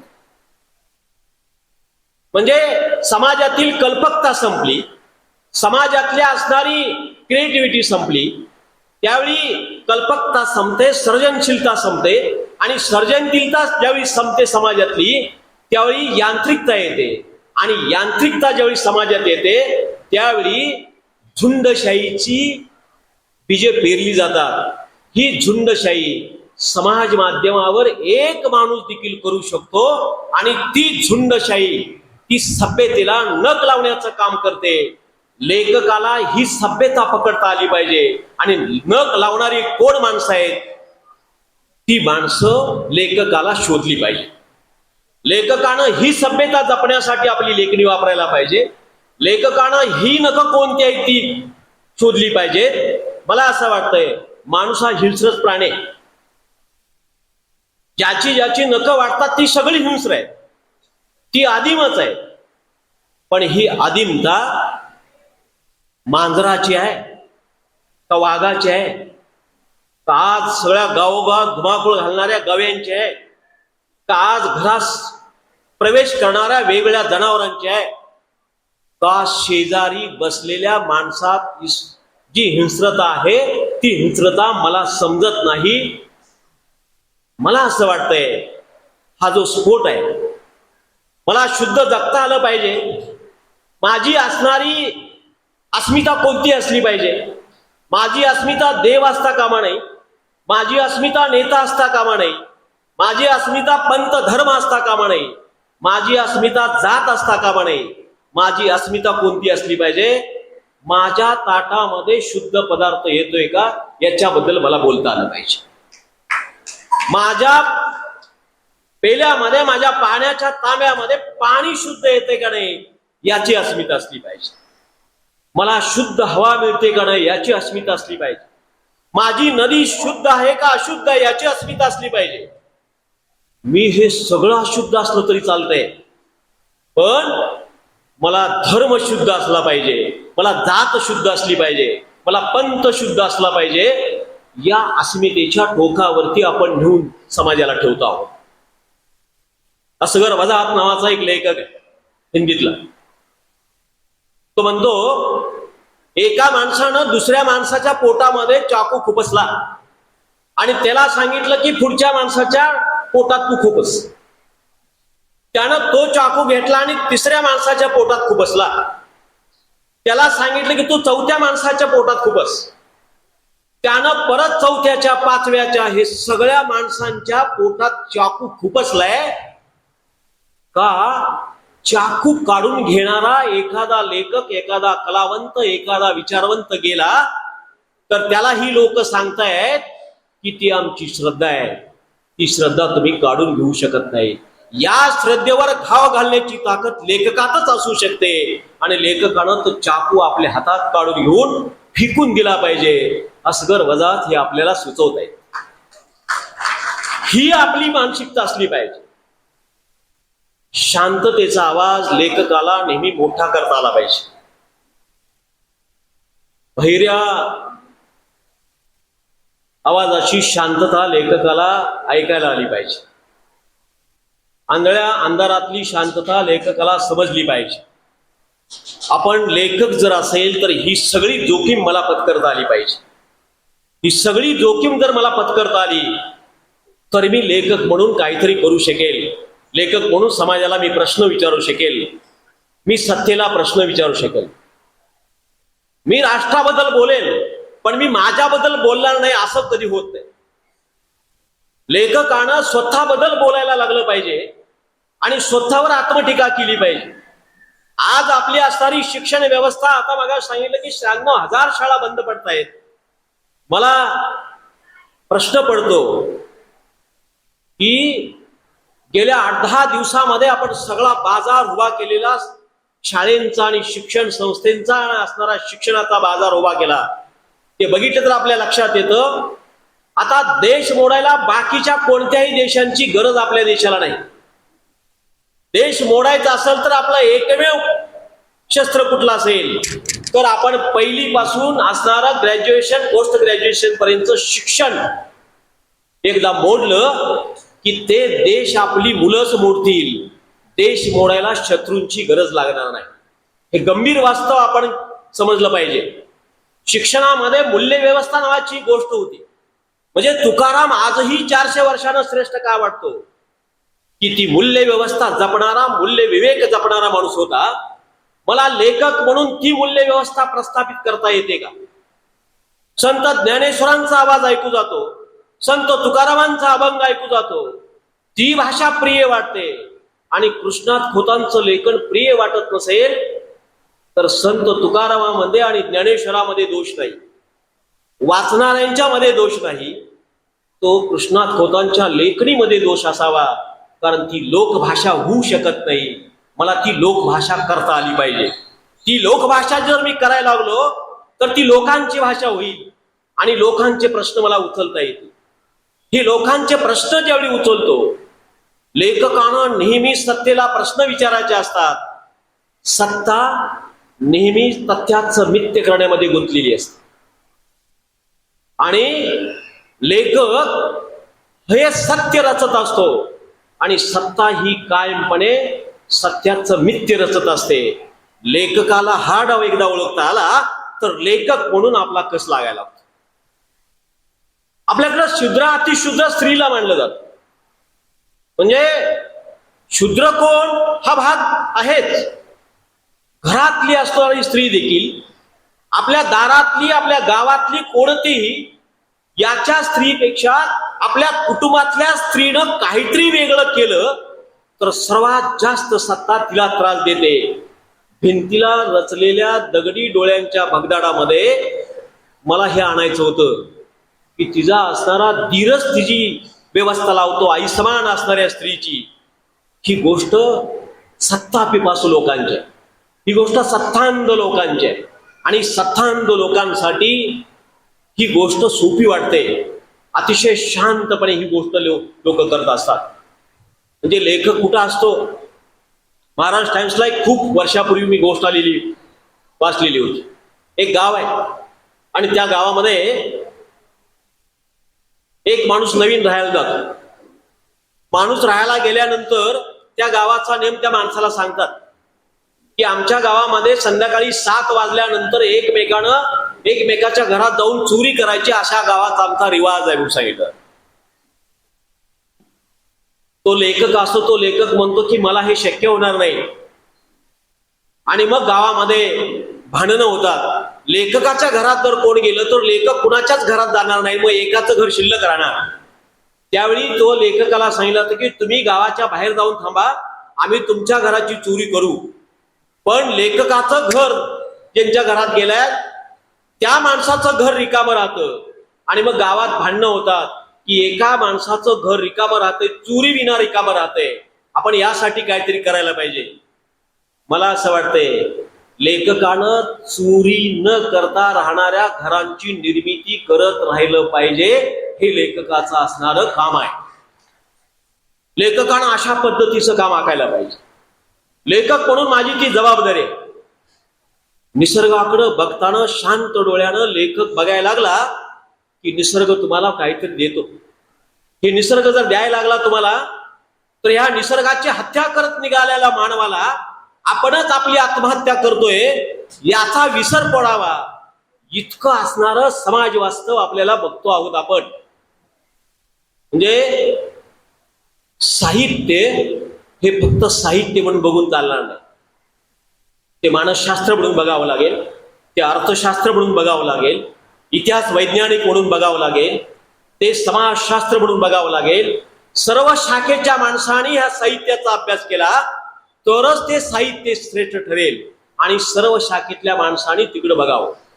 जसं राजकारण फक्त राजकर्त्यावर सोडून चालणार नाही, पर्यावरण फक्त पर्यावरण नासधूस करणाऱ्या माणसांच्यावर सोडून चालणार नाही, शिक्षण फक्त शिक्षकांच्यावर सोडून चालणार नाही, तसं साहित्य फक्त साहित्यिकांच्यावर सोडून चालणार नाही, तर तिथले सगळे तज्ज्ञ, सगळे शास्त्रज्ञ म्हणतो आपण त्यामध्ये इन्व्हॉल्व्ह झाले पाहिजेत. ते जर इन्व्हॉल्व्ह झाले त्यामध्ये तर त्याची चिकित्सा अधिक होईल. म्हणजे रिंगाणमध्ये ही गोष्ट करत असताना माझ्या सातत्यानं लक्षात येतं की आपण आदिमानव आहोत, आदिमता आपल्याकडे आहे. ही आदिमता कशी आहे? प्रत्येकाच्या असणाऱ्या आपल्या मेंदूमध्ये एक अशी शक्यता भरून ठेवलेली आहे, ज्या वेळी आपल्याला शेवटचा कडेलोट होईल आणि आपल्याला मरण्याच्याच तयारीत उभा राहावं लागेल, त्यावेळी आपल्या सगळ्या शक्यता आपण आजमावू. हे मांजराचं उदाहरण आपल्या लक्षात येतं. मांजराला ज्याने कोंडून मारण्याचा प्रयत्न केला असेल त्यावेळी मांजराची ताकद फार कमी असते, पण तेही मांजर आपल्या अंगावर येण्याची शक्यता जास्त असते. पण हा प्रयोग करणाऱ्यांच्या वाट्याला काहीतरी वाईटच येण्याची शक्यता आहे. त्यामुळे हा प्रयोग घरात करायचा नाही.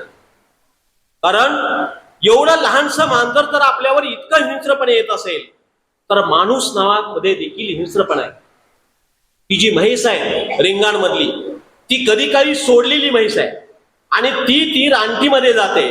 म्हणजे तिचं रिव्हर्शन होतं, ती आपल्या पूर्वपदावर जाते.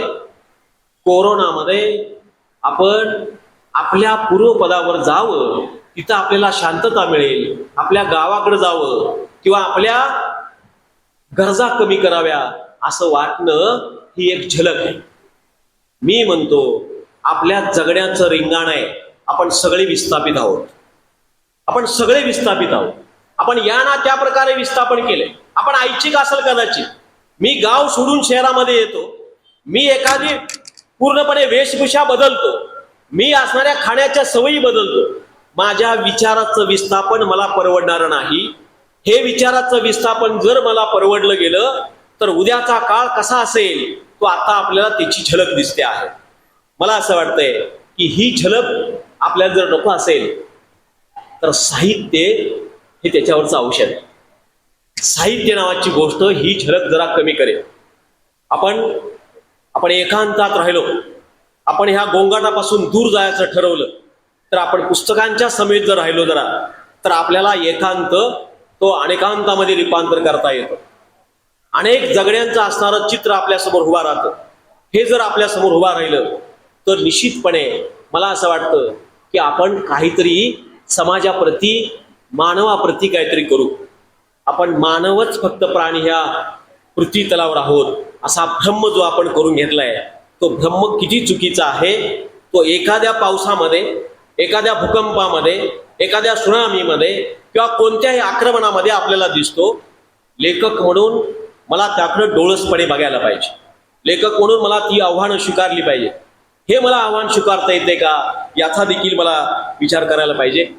मला नेहमी असं वाटतं सत्य हे नेहमी निष्ठच असतं. म्हणजे कोळ्याचं जाळं जसं कोळी टाकतो आणि त्यातले मासे सगळे सापडत नाहीत त्याला, तसं लेखक जाळं टाकतो पण लेखकाला सगळं सत्य सापडत नाही. पण सत्याच्या जवळ जाण्याचा लेखक प्रयत्न करतो आणि लेखकानं त्या सत्याच्या जवळ जाण्याचा प्रयत्न करायला पाहिजे. लेखक असतो खाणीतल्या असणाऱ्या कोळशाच्या खाणीतलं जे पाखरू असतं ना, ते कोळशाच्या खाणीत जात असताना आत आत आत आत एखादा माणूस जातो, त्यावेळी पाखरू किंवा पक्षी आपल्या खांद्यावर घेऊन जातो आणि अचानकपणे ती खाण कोसळणार असं वाटलं, ऑक्सिजन कमी वाटायला लागला की ते पक्षी बाहेर येतो आणि सगळे कोळशाच्या खाणीतले सगळी माणसं त्याच्या पाठीमागणे येत असतात. मला वाटतंय पक्षाची भूमिका ही साहित्यिकाची असते आणि साहित्यिक हा असं इशारे देतो की आता ऑक्सिजन कमी पडणार आहे आपल्याला. हे पुढचं काहीतरी सांगतो साहित्यिक, पुढचं काहीतरी निवेदन करतो. त्या निवेदनाचा किती आदर करायचा आहे हे मला नेहमी असं वाटतंय की आपण आदर कराल.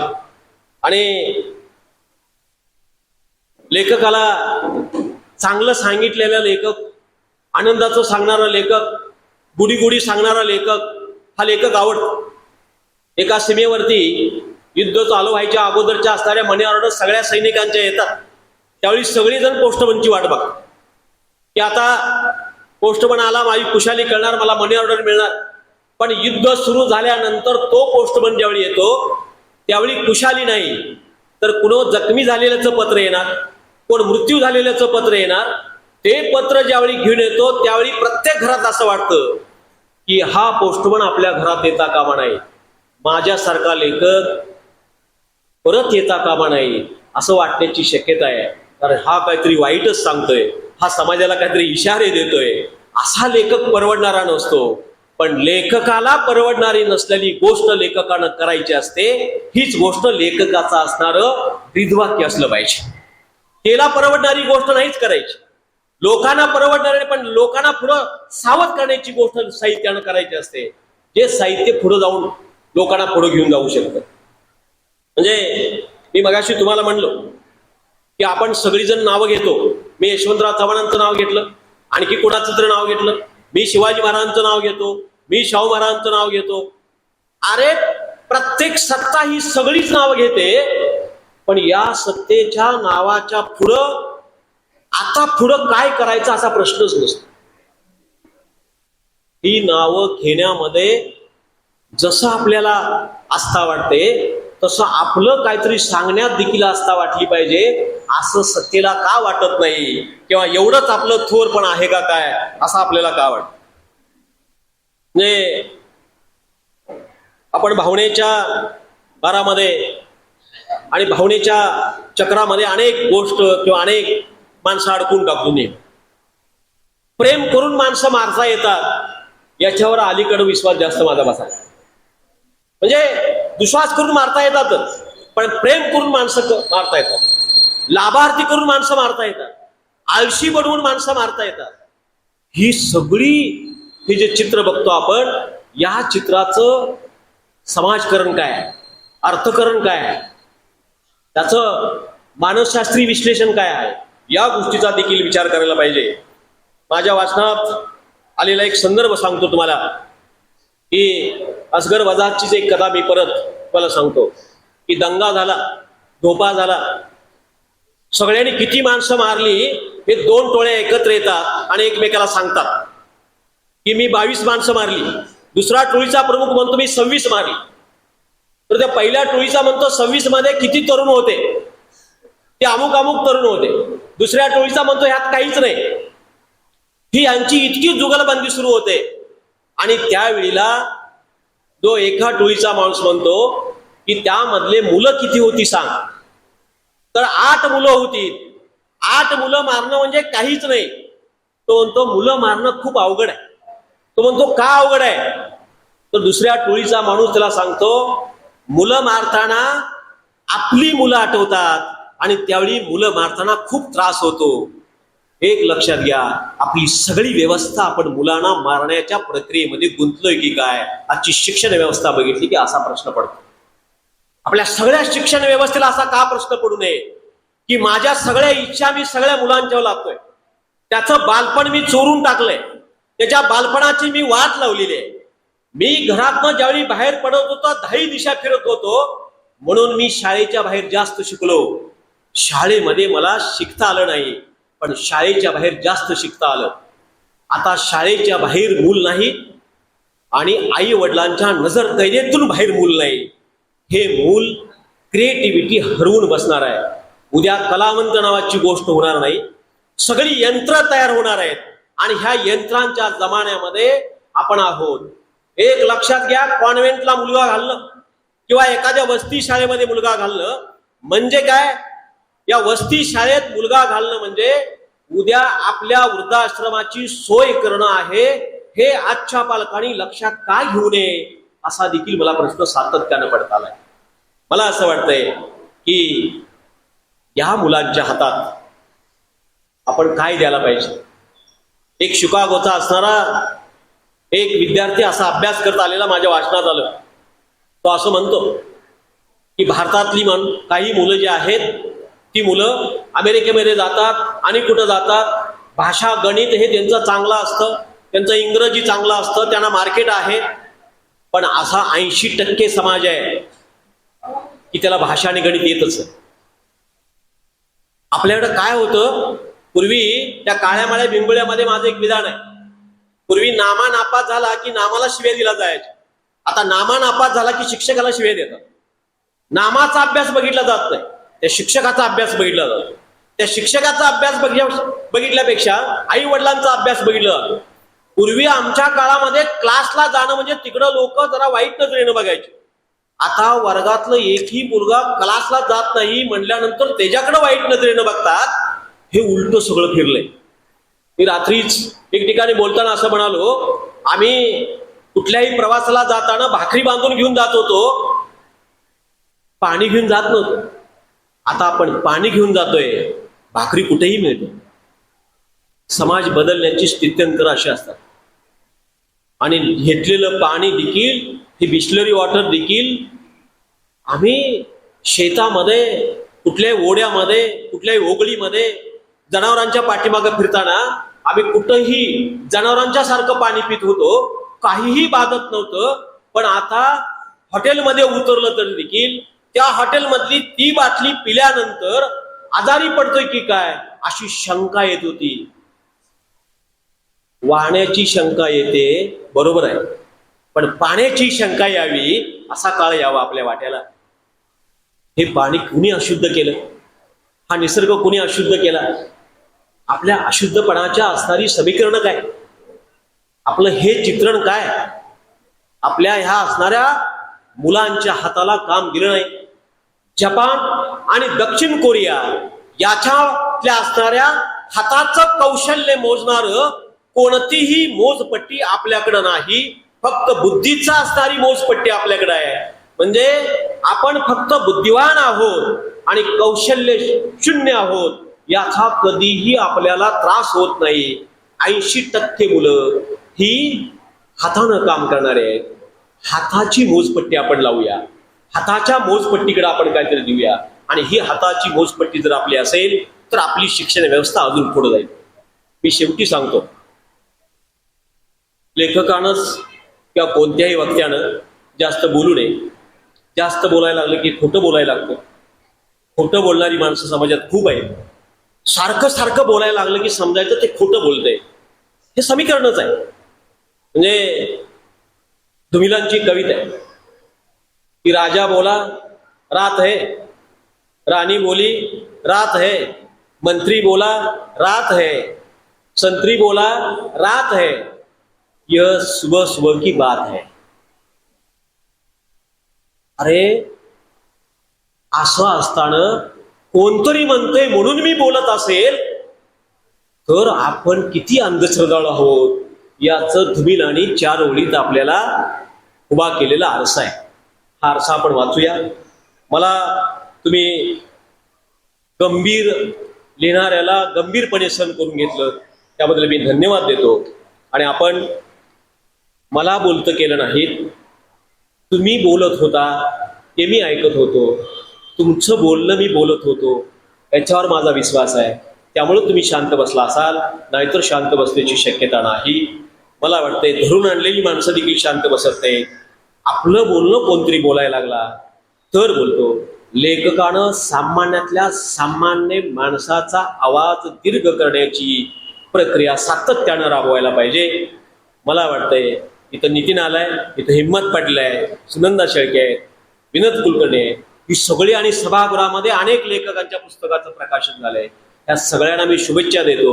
आपण सामान्यातल्या सामान्य माणसाच्या आवाजाला दीर्घ करत जाऊया, एवढी इच्छा बाळगूया आणि थांबूया. धन्यवाद.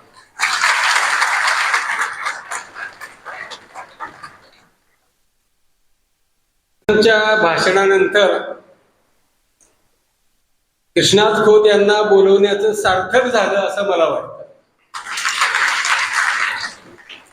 सर, आम्हाला हेच पाहिजे होतं की माझ्या हृदयातल्या व्यथा ज्या संभाजीरावच्या हृदयात आहे, ज्या विनायकरावच्या हृदयात, आमच्या कलमाडेच्या हृदयामध्ये आहे, ते व्यक्त करायला आम्हाला साधन नाही आहे. कारण आम्ही त्या पद्धतीचं बोलू शकत नाही, त्या पद्धतीचं लिहू शकत नाही. आणि तुम्ही खरंच बोलला की जे आमच्या मनातले ते तुम्ही बोलला.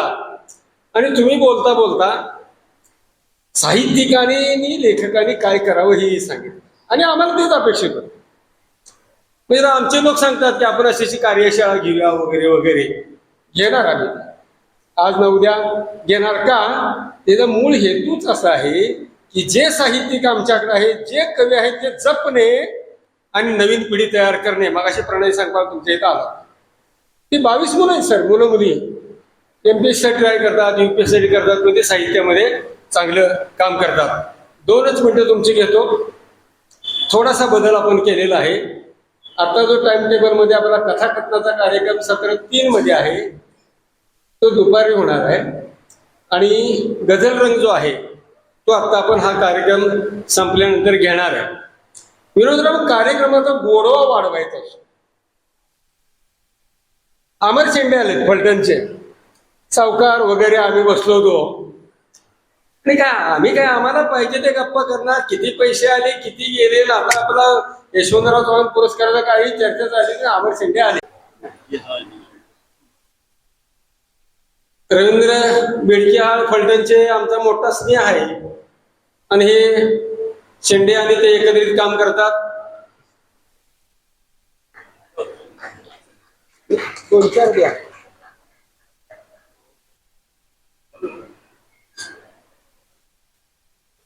शेंडे साहेब धन्यवाद, आपण वेळ काढून आला.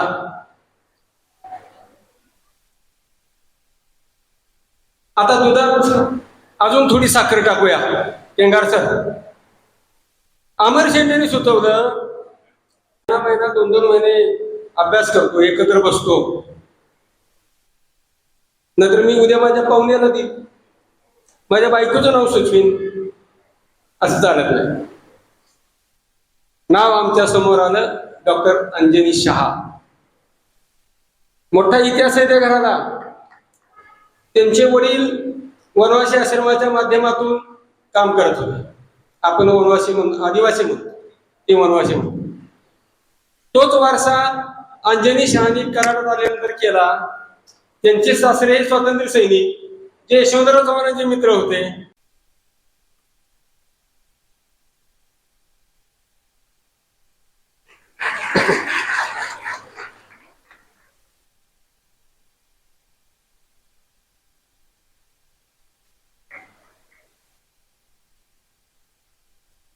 वेळापत्रकानुसार 15 मिनिटांचा विलंब झालेला आहे.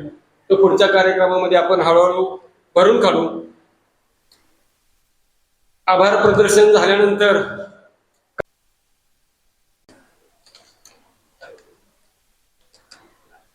तळपदी सृजन लेखनी, चव्हाण सरांनी कविता लिहिली, तळपदी सृजन लेखनी, आणि नुसती कविताच लिहिली नाही तर सगळ्यांच्या लेखनी तळपाय लागल्या. जे जे काही आमचा साहित्यिक ग्रुप केलाय व्हॉट्सअपवर, त्याने पण त्याला व्यासपीठही उपलब्ध करून दिलं पाहिजे.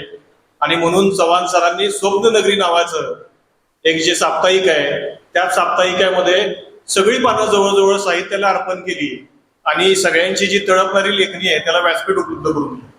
आणि तिथून खऱ्या अर्थानं या साहित्य संमेलनाच्या कामाला सुरुवात झाली. आणि आज पहिलं स्वर्गीय सो विनोदताई चव्हाण स्मृती मराठी साहित्य संमेलन पार पडतंय. आणि ते पार पडताना ते पार कुठं पडतंय? कृष्णा तीरी पार पडतंय. अगदी इथून बाहेर गेलो आणि 20-25 पावलं जर आपण खाली गेलो तर नदीचा काठ सुरू होतोय.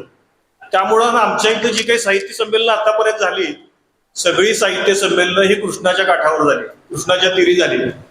ते 75चं असेल, 2003 साली झालेलं असेल, नाट्य संमेलन असेल, ही सगळी साहित्य संमेलनं इथं झालेली आहेत. आणि हे सुद्धा साहित्य संमेलन आज इथं पार पडतंय. आणि एक दूध शर्करा योग आहे की ते साहित्य संमेलन आमची ग्रामदेवता कृष्णा माता आहे, कृष्णाबाई आहे, आणि त्या कृष्णाबाईच्या नावानं असलेल्या कार्यालयात, सांस्कृतिक केंद्रात हे साहित्य संमेलन पार पडतंय. हा एक वेगळा दुग्ध शर्करा योग आज या ठिकाणी गाठून आलाय. आणि बघा, एखादी वाऱ्याची मंद झुळूक म्हणजे इथं कृष्णा कोयनेचा प्रीतिसंगम आहे, तसाच इथं कराड आणि पाटण मधल्या साहित्यिकांचा प्रीतिसंगम आज खऱ्या अर्थानं झाला. दोन्हीकडचे साहित्यिक आलेले आहेत. त्यामुळं कृष्णा कोयनेचा प्रीतिसंगम झालाय आणि तिथून एखादी वाऱ्याची मंद झुळूक ही त्या प्रीतिसंगमावरून वरती येत असेल, चव्हाण साहेबांच्या समाधीला स्पर्श करत असेल, आणि तीच वाऱ्याची मंद झुळूक इथं कार्यालयात या सांस्कृतिक केंद्रात येत असेल, आणि चव्हाण साहेबांचा आशीर्वाद या पहिल्या विनोदताई चव्हाण स्मृती साहित्य संमेलनाला आपल्याला त्या वाऱ्याच्या मंद झुळुकीची रूपेला नक्की आपल्याला मिळत असेल. त्यामुळे हे वेगळं साहित्य संमेलन आहे. आणि कालिका मातेनं मोठं नाही, म्हणजे जी काही 75चं असेल ती साहित्य संमेलन मोठी होती, पण कालिका माते समूहानं बनवलेली ही प्रेमाची शिदोरी आहे. आपण काय करतो बघा की लग्न झालं, जेवणावळी मोठी होते, पण जाताना मुलीला काहीतरी दुरड्या किंवा शिदोरी बांधून देतो, या शिदोरीला वेगळी चव असते. तशी ही कालिका मातेनं बनवलेली एक प्रेमाची शिदोरी आहे, प्रेमाच्या दुरड्या आहेत. आणि हे चाखायला आपण सर्वजण आज आलात, आपल्या सर्वांचं मी मनपूर्वक आभार मानतो. यासाठी संमेलनाच्या अध्यक्ष आता ज्यांनी आपल्याला उत्कृष्ट असं मार्गदर्शन केलं, श्री कृष्णात खोत सर या ठिकाणी आले, त्यांचंही मी मनपूर्वक आभार मानतो. त्याचबरोबर उद्घाटक मान्य श्री विनोद कुलकर्णी सर, ज्यांचं मराठी भाषेवर, मराठी साहित्यावर प्रेम आहे, सातारला जे साहित्य संमेलन झालं त्याची मोठी धुरा त्यांनी सांभाळली होती, तेही आज या ठिकाणी आहेत, त्यांचे आम्ही मनपूर्वक आभार मानतो. माननीय सूरज जमदाडे सर, अध्यक्ष कराड तालुका सहकारी पतसंस्था फेडरेशन, त्यांचेही मनपूर्वक आभार. माननीय नंदकुमार सावंत सर या ठिकाणी आलेले आहेत, महाराष्ट्र साहित्य शाखा परिषद शाहूपुरीला जी शाखा आहे मसापची, त्याचं ते काम बघतात, त्यांचंही मनपूर्वक आभार. आणि सर्व साहित्यिकांच्या वतीनं, साहित्य प्रेमींच्या वतीनं मी कालिका देवी समूहाचा सुद्धा आभार मानतो. कारण तुकाराम महाराजांचा एक फार सुंदर अभंग आहे, जोडून या धन उत्तम व्यवहार आहे. धन जोडायचं असतं, पण ते धन जोडायचं असेल तर त्याला काय पाहिजे? व्यवहार उत्तम पाहिजे. आणि उत्तम व्यवहार त्याच वेळी होतो की ज्यावेळी तुम्ही लक्ष्मी मातेबरोबर सरस्वतीची, शारदा मातेची पूजा करता, ज्ञानाची पूजा करता, ग्रंथांची पूजा करता. त्यामुळे त्यांनी सांगितलंय की काय, जोडून या धन उत्तम व्यवहार आहे. धन आम्ही जोडतोय, पण त्याचा विनियोग पण उत्तम केला पाहिजे. आणि मला वाटतं ह्याच्यासारखं दुसरं चांगलं उदाहरण, त्या धनाचा विनियोग करण्याचं सात्विक उदाहरण कुठलंही नसेल. इतका सुंदर विनियोग त्यांनी केलाय आणि हा सगळा घाट या ठिकाणी घालून आणलाय. त्यामुळं मी त्यांचे आभार मानतो. कालिका देवी जो समूह आहे त्याचे प्रमुख, ज्यांच्या कल्पनेतून हे साहित्य संमेलन पुढे आलं, ते माननीय श्री मुनीर बागवान सर, त्यांचं मनपूर्वक आभार. माननीय राजन वेळापूर सर चेअरमन, त्यांचंही मनपूर्वक आभार. माननीय कार्यलक्षी संचालक माननीय विवेक वेळापुरे सर, यांचंही मनपूर्वक आभार. आणि हे सगळं जुळून यायला कुणीतरी सुदर्शन चक्र हातात घेऊन सगळं नियोजन करावं लागतं. ते नियोजन ज्यांनी केलं ते अशोक चव्हाण सर. जे अशोक चव्हाण सरांची कामाची पद्धत कशी आहे बघा, ते आपण मडकं तयार करतात. ज्यावेळी आपण मडकं तयार करतो त्यावेळी काय होतं, आतनं आधाराला हात द्यायला लागतो आणि वरनं थापटायला लागतं, दोन्ही करायला लागतं तर ते मडकं चांगलं होतं. त्यांचा आत आधाराला हात असतो, वरनं थापडतात कधी कधी ते हे केलं पाहिजे झालं पाहिजे. आणि मला वाटतं त्याचमुळे हे सगळं शक्य झालंय. त्यांचे आम्ही मनपूर्वक आभार मानतो. आज या ठिकाणी इतिहास संशोधक डॉक्टर PN शिंदे सर यांनी 2 पुस्तकं आज या ठिकाणी कालिका देवीला दिलेली आहेत आणि कालिका देवीनं त्याच्या पुढे पाऊल घेतलंय की जिथे त्यांचं वेटिंग रूम आहे तिथं ते लायब्ररी करतायत. तिथं म्हणजे तुम्ही आला थोडा वेळ आहे तर तुम्ही वाचलं पाहिजे. मला वाटतं ही पण नवीन संकल्पना आहे की ज्या बँक किंवा सहकार क्षेत्राने घेतली पाहिजे. तर त्या PN शिंदे सरांचंही मनपूर्वक आभार. आज 8 ते 10 पुस्तकांचं प्रकाशन या ठिकाणी झालं. त्या सर्व लेखकांचं मनपूर्वक आभार की या व्यासपीठावरती आपण आपल्या पुस्तकाचं प्रकाशन केलेलं आहे.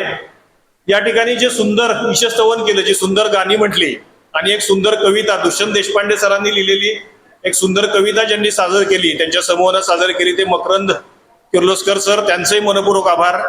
आणि त्यांनी तर अगदी पोटतिडकीनं म्हणजे मला वाटतं इथून त्यांनी जी मागणी केली की ज्ञानपीठ पुरस्कार मिळाला पाहिजे, मला वाटतं कदाचित त्यांची मागणी ती कविता इतकी हृदयापासून त्यांनी सादर केली की ही मागणी कदाचित खरी होईल. त्यांचंही मनपूर्वक आभार. ज्ञानेश्वर माऊली जसं म्हणतात की न्यूनते पुरते अधिकते सरते करून घ्यावे हे तुमते विनवती मिया. हीच आमची विनवणी आहे की हे आपलं करून घ्या. आज कुलकर्णी सरांनी सांगितलं की महाराष्ट्र सगळा समाविष्ट करून घ्या. आमचं पण एक म्हणणं आहे कुलकर्णी सर की हे सगळं जे काही आम्ही चांगलं केले ते तुम्ही महाराष्ट्राला सांगा. जे काही चांगलं आहे जे जिथं जिथं जाल ते महाराष्ट्राला सांगा.